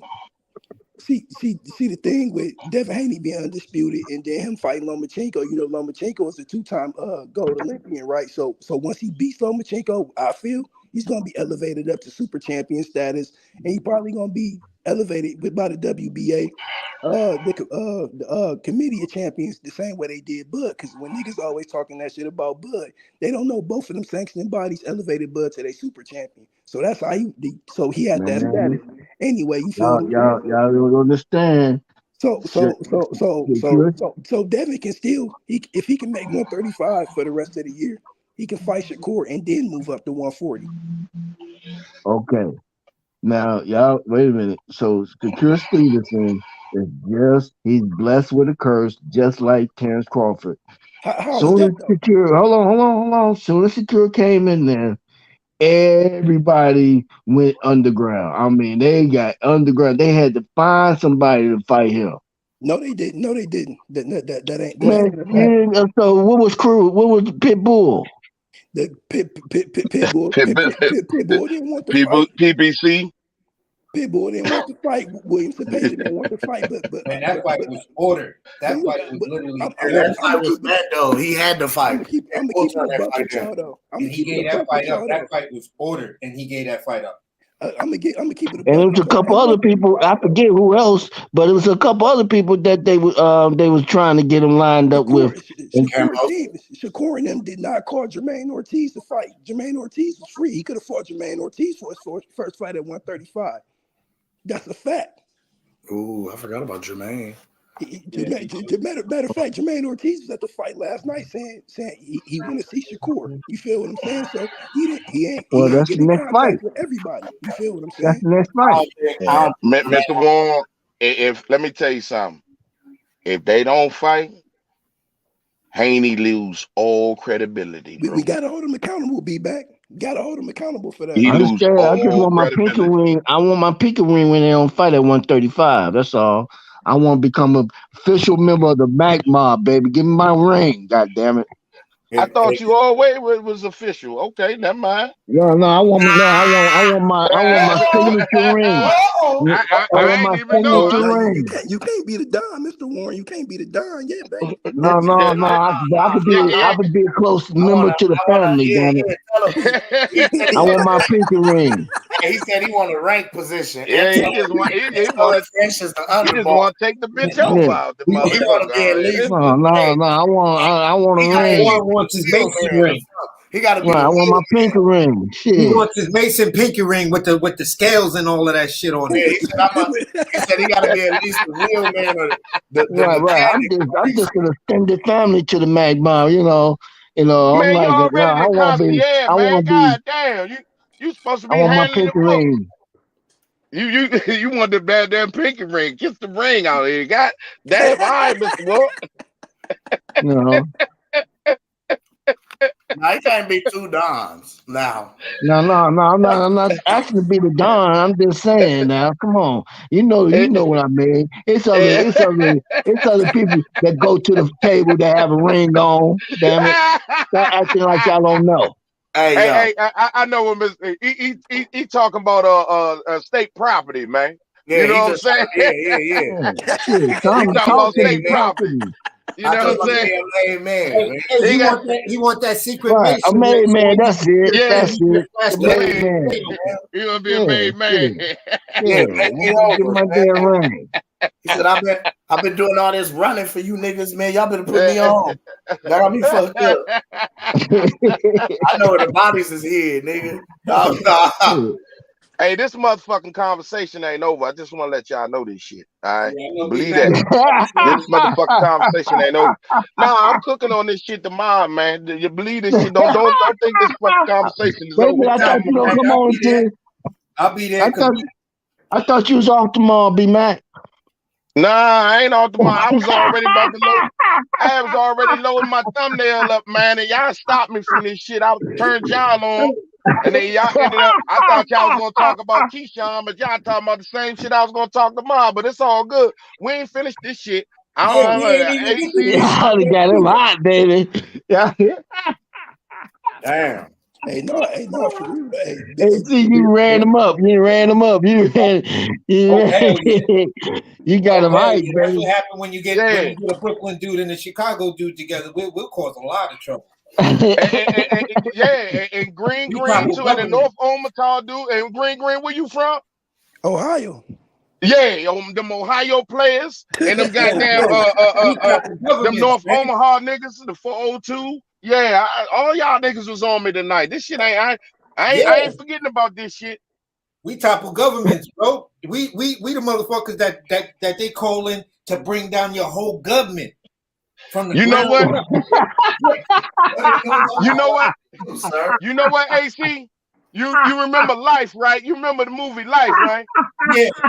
Yeah, you remember when them motherfuckers knocked them down and shit and took us 2 rocks and shit. He's like, I ain't gonna forget this shit, New York City. I ain't gonna forget this shit, New York City. We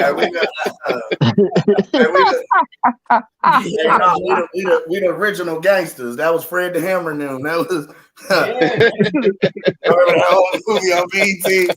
Fred the Hammer Williams.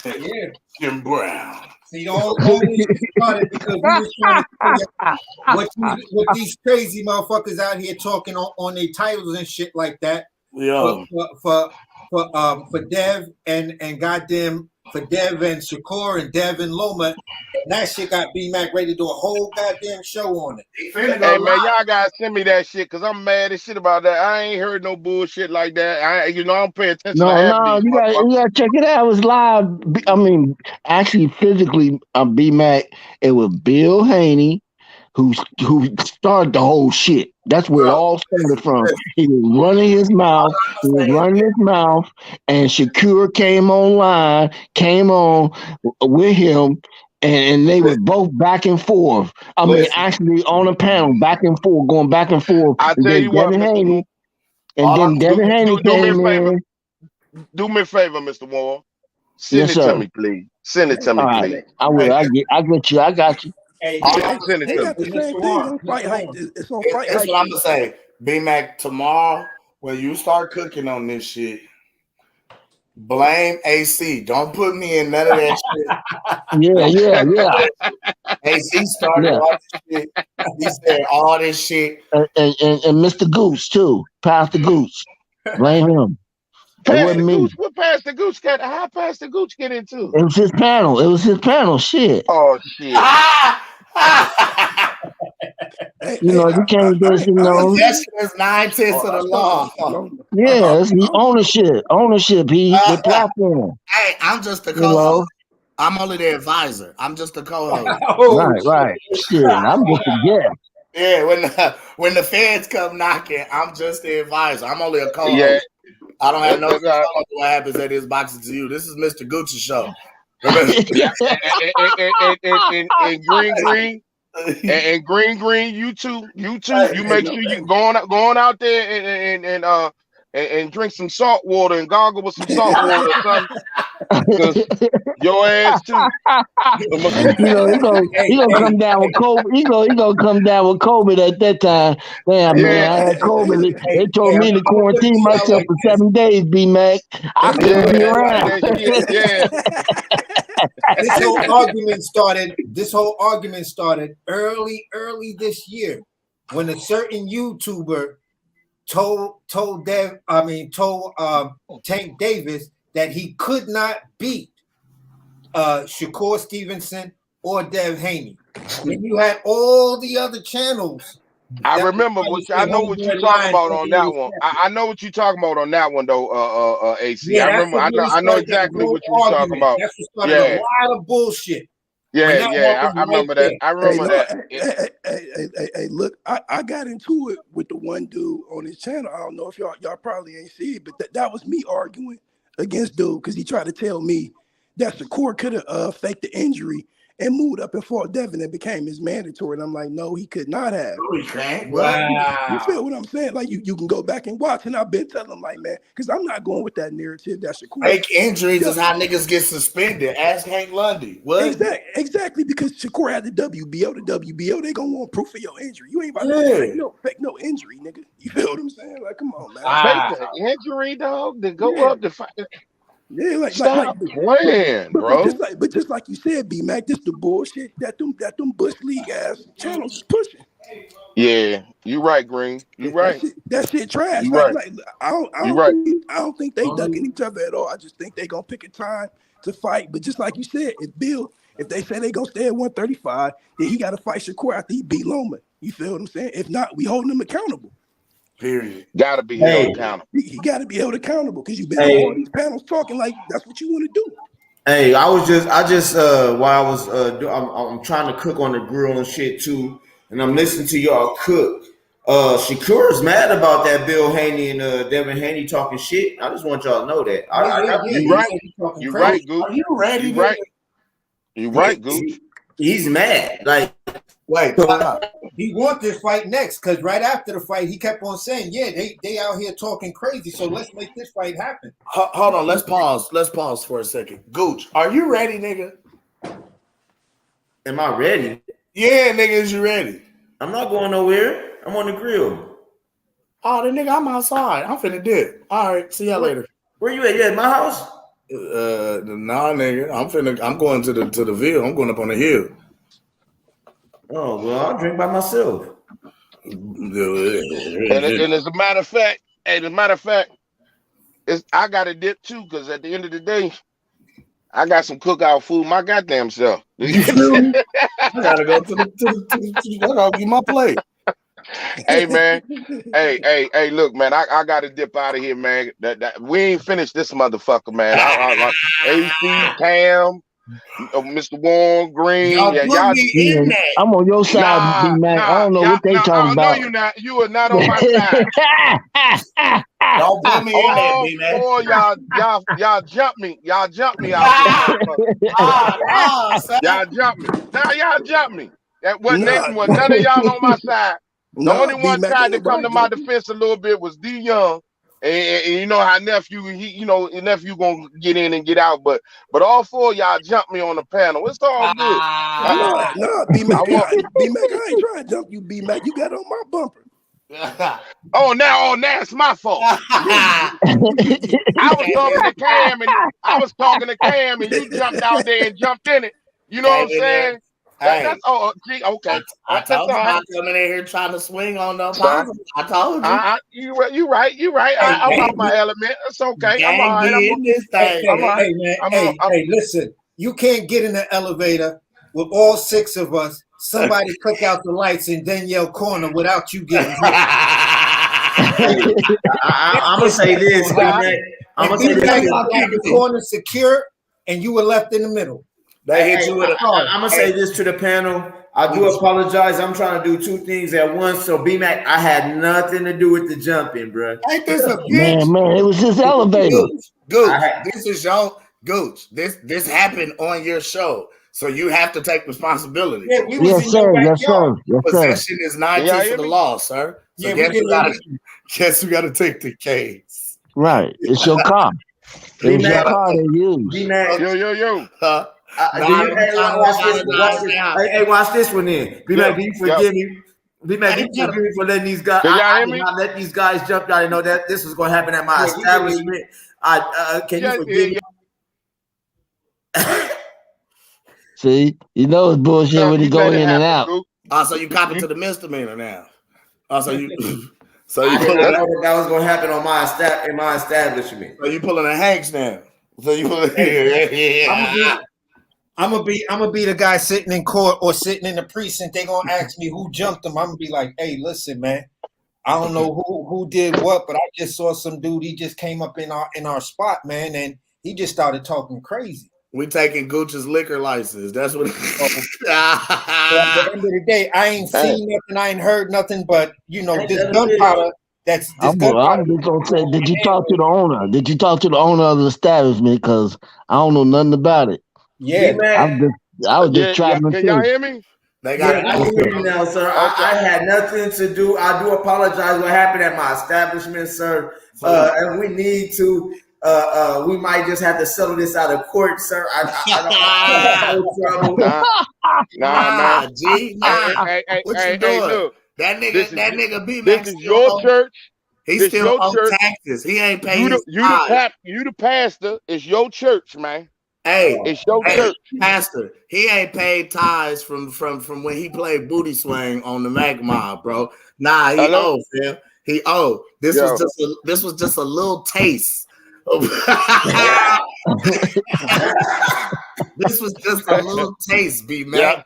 You feel me? Say this is how it goes when you mess with the apostles. Yeah, you right. Yeah, okay. I got you. Hey, big bro. Hey, big bro. Hey, big bro. Acknowledge us. I had nothing to do with that, big bro. Acknowledge us. Look. It's just all good. I take my love. That don't forget, man. Don't forget. I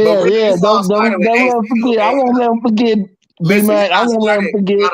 You got to work. I won't let you forget, B-Mac. Yeah, you got to start with AC because it started in Brooklyn. It all started. That's right. That's where hip hop originated from in Brooklyn. So that's right. Brooklyn in the house. B-Mac, before you go on your rant, you gotta start in Brooklyn where it all originated. You gotta start in Brooklyn. You gotta start in Brooklyn. Then it moved to Chicago. You gotta start in Brooklyn. Then you gotta work your way to Chicago before you come to North. Damn, how you get to Chicago that quick, man? You get to Chicago before you reach Nebraska. God damn. We in the middle of the back. You gotta go to Ohio first, man. What are you talking about to even get to me? I forgot about you gotta pass Ohio. You can't just pass up Cleveland. Okay, so you gotta. How you get from past that Cleveland? Start in Brooklyn, then you gotta work your way to Cleveland. Then you gotta. Thank you. Damn, you give me some time to get out. Nah, man. Nah. Can y'all hear me? Yeah. Y'all hear me? Okay. Nah. I'm coming straight to Omaha first. Fuck all that.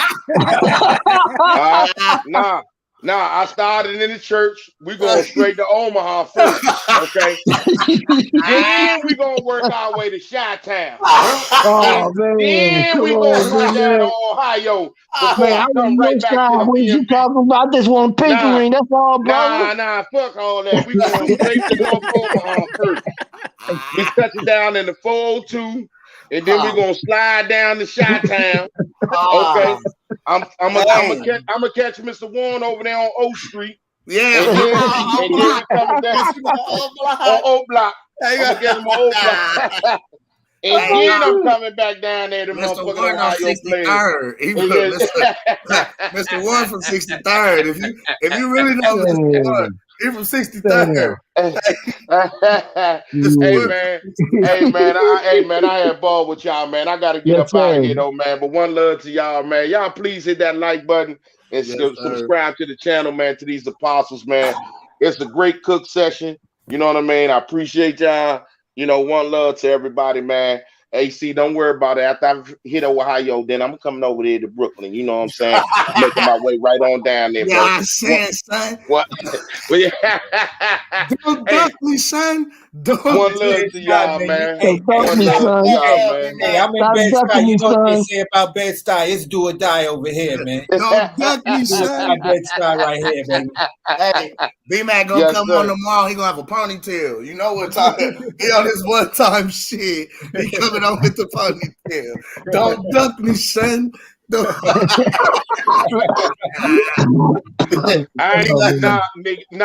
I ain't coming in no motherfucking ponytail. You got a ponytail? I know. I'm coming in straight in the motherfucking. I'm coming straight in that motherfucking dip down Apollo that Bud be riding in. With the mean face and everything. You know how he slide up and spin out on your motherfucking ass. Tim's on, baby. With some Tim's on. Don't forget the Tim's. He gonna have on his show enough gi. He gonna have on his show enough gi. He gonna have with the tiger prints on the side. He gonna have a one-time ponytail in. Man, one love y'all, man. I'm out, man. Peace, one love, B-Mac. One love, B-Mac. What'd you say, Green? I said one love, B-Mac. You know one love, man. Yeah, man. Hey, Green, man. Man, get salt, man, goggle with some Epsom salt or something, man. Hey, man, I was screaming yesterday. I was coaching yesterday, man. I was screaming like a motherfucker. Man. Oh, yeah. That's what happens. That back end gets you yelling, baby. That back end gets you yelling, baby. Yeah. Screaming on that your back voice end. a little bit. Get you singing, baby. You like Keith Sweat. You like Keith Sweat, baby. Green, baby. I'm out, man. I'm out, y'all. One love, bro. Hey, one love, man. Hey, Greg, if you go home and sing Booty Swing, it'll vibrate your vocal cord. It'll clear all that about you. You gotta hit that.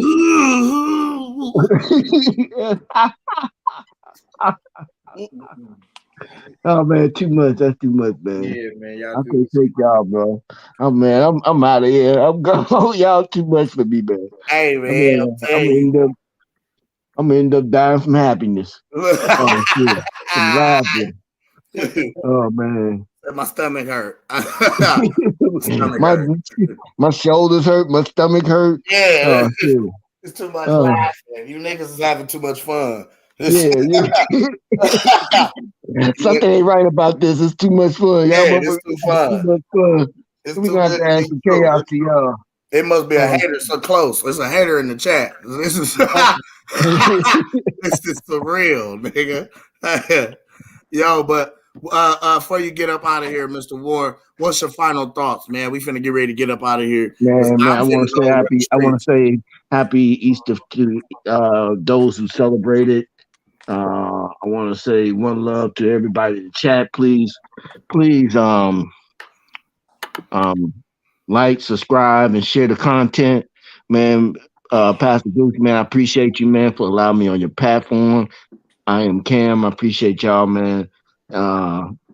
AC, Green, y'all been a joy to be around, man. Y'all some brothers that make a brother go out here and fight. Keep fighting, man. Sometimes you think you down and out, but man, y'all bring a motherfucker back up and getting back in the game and ready to shoot them jumpers, baby. And I'm shooting jumpers.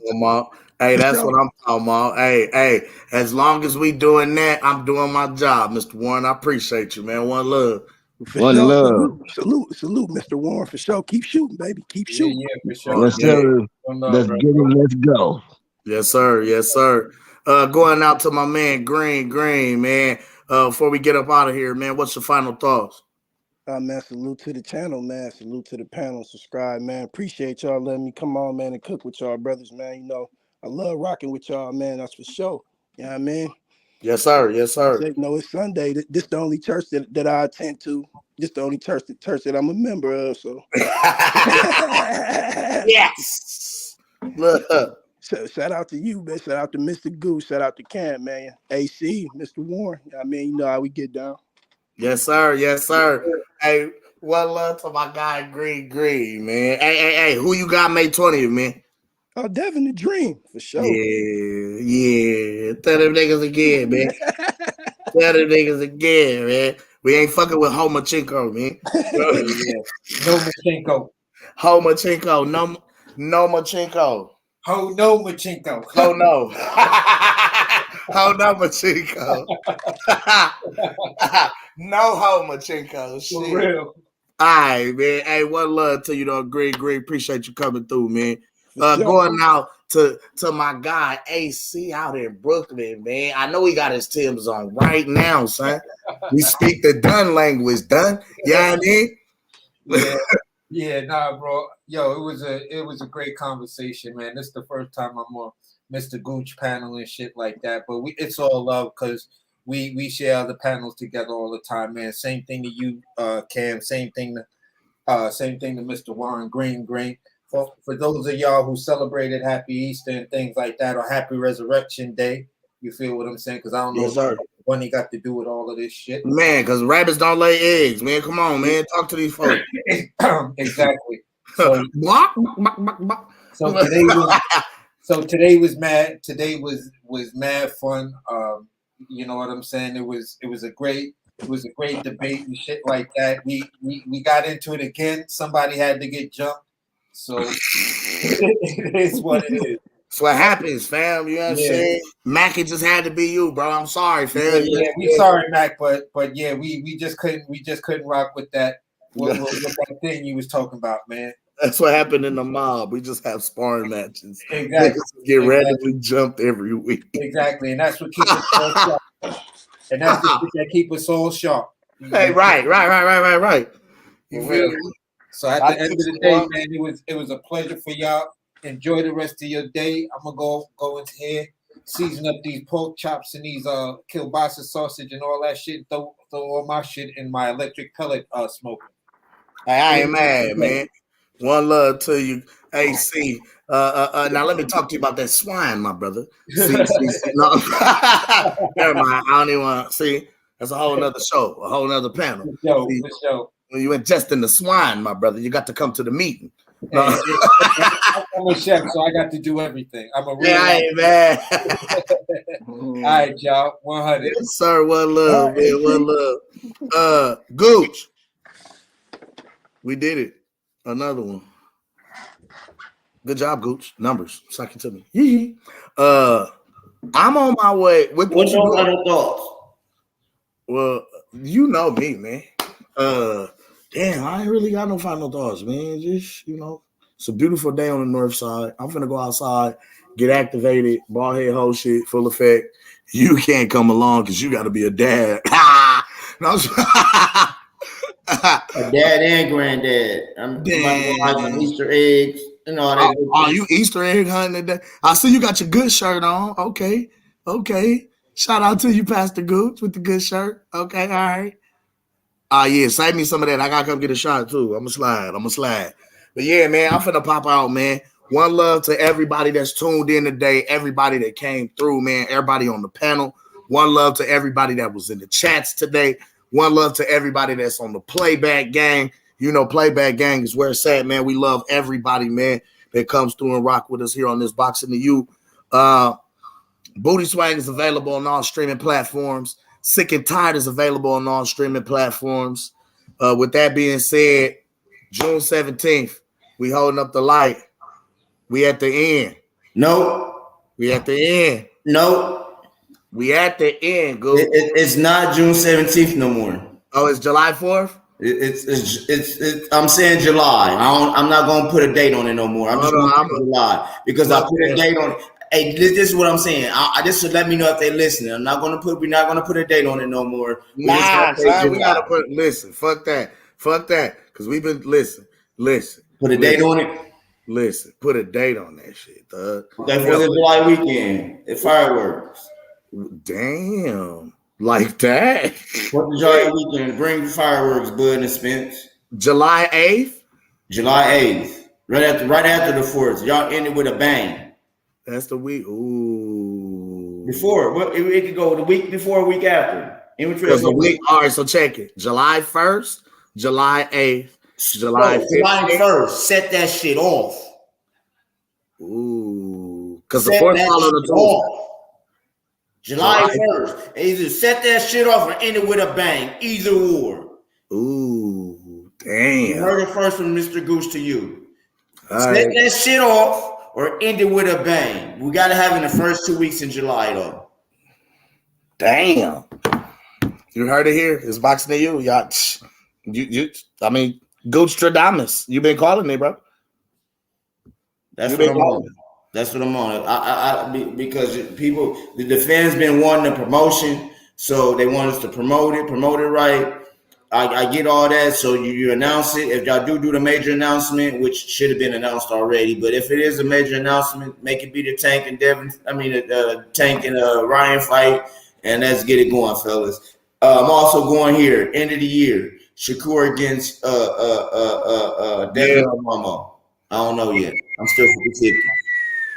But we're gonna end the year off with that. And we can also end the year off, if shit go right, we can end the year off either with the start of a trilogy, with the middle of a trilogy, or the beginning of 3 times undisputed. End of the year type shit is what I'm predicting.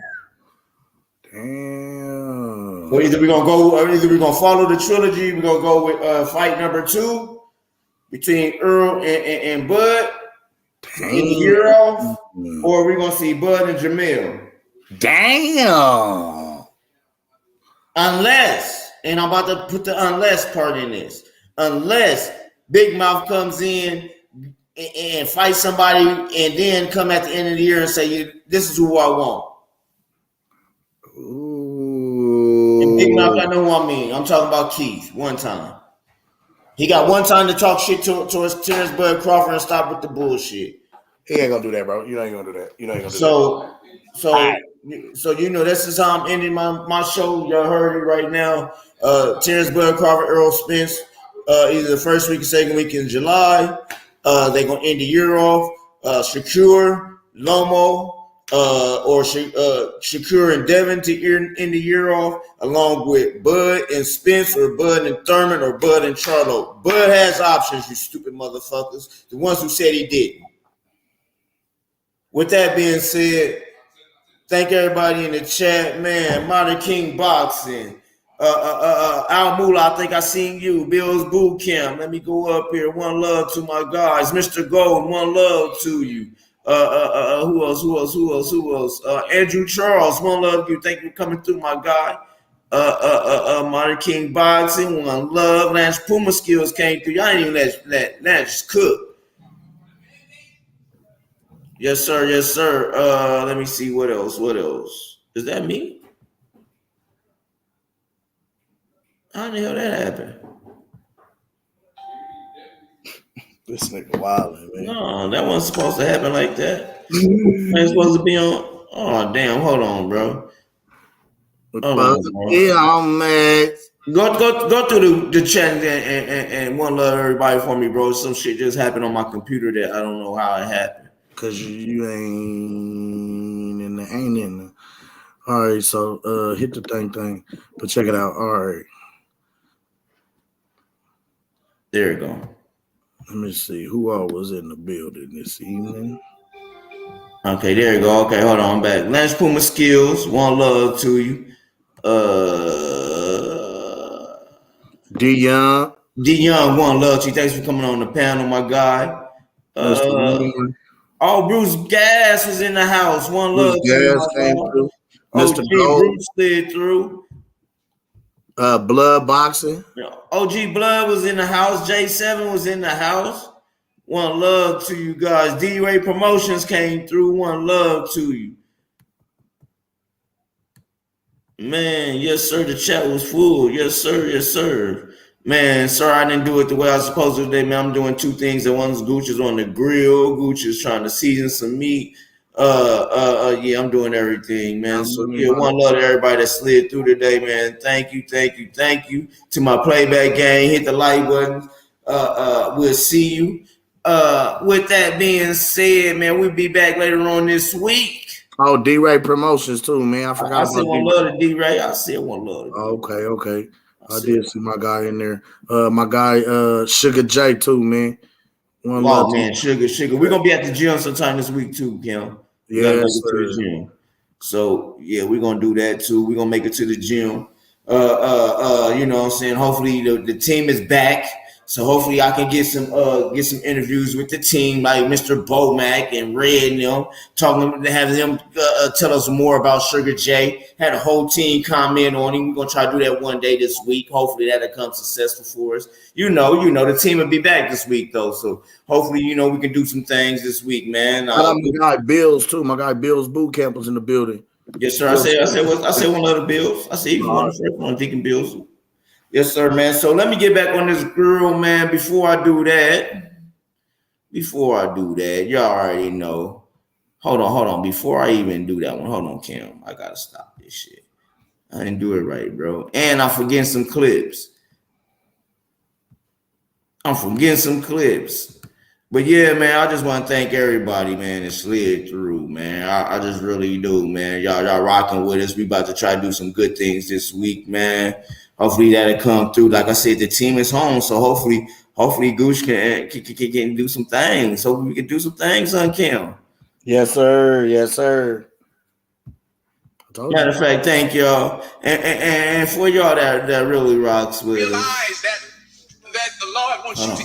God expects you to do what the Lord wants you to do. Like those of you who realize that the Lord wants you to give generously into His church. Don't ask no questions. Don't ask how come the pastor have to have him a nice house?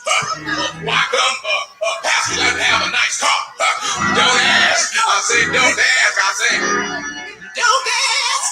No questions. Just give the money. Get the flex play right on that side. Nigga, get it around on that side. We're gonna now have a B selection from the choir.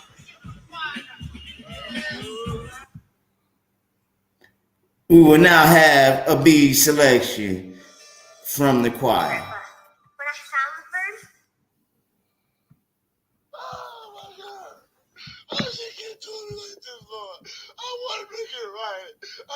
What the hell?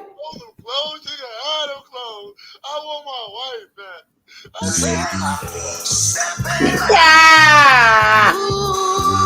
What the hell you listening to?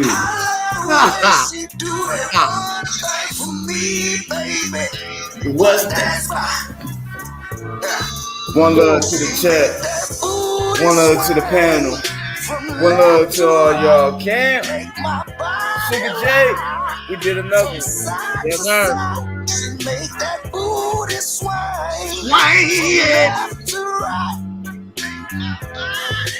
All right, I'm going down. From side to side.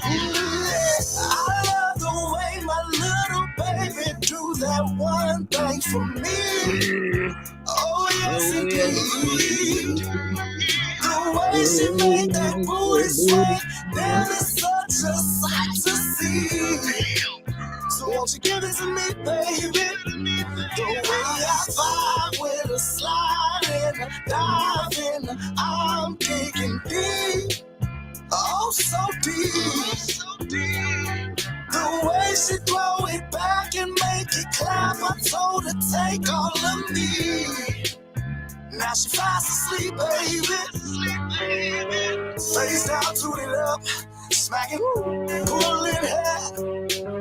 Our phone's ringing off the hook, and I'm still in there. My baby tripping, so I call my little piece and I'm stepping out.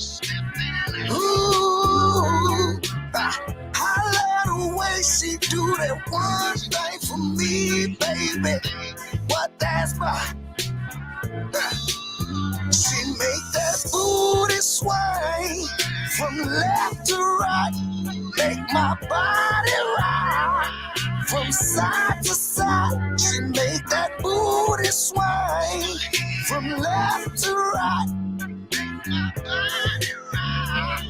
from side to side. Ooh, the way I'm sipping this Patron got me deep off in my cup. Man, hold up and watching how she moving. Ooh, I hope I don't fall in love. I'm thinking, baby, what's up with it? The way she move her body make that booty sway. It make me wanna take her home to say my name and do it again, baby. So let's have some fun. You ain't free, baby. I'm trying to make you face down, tune it up, smacking, pulling hair. Our phones ringing off the hook, and I'm still in there. My baby tripping, so I calm a little piece and I'm stepping out. Ooh, I love the way she do that one thing for me, baby. What that's my. She make that booty sway from left to right.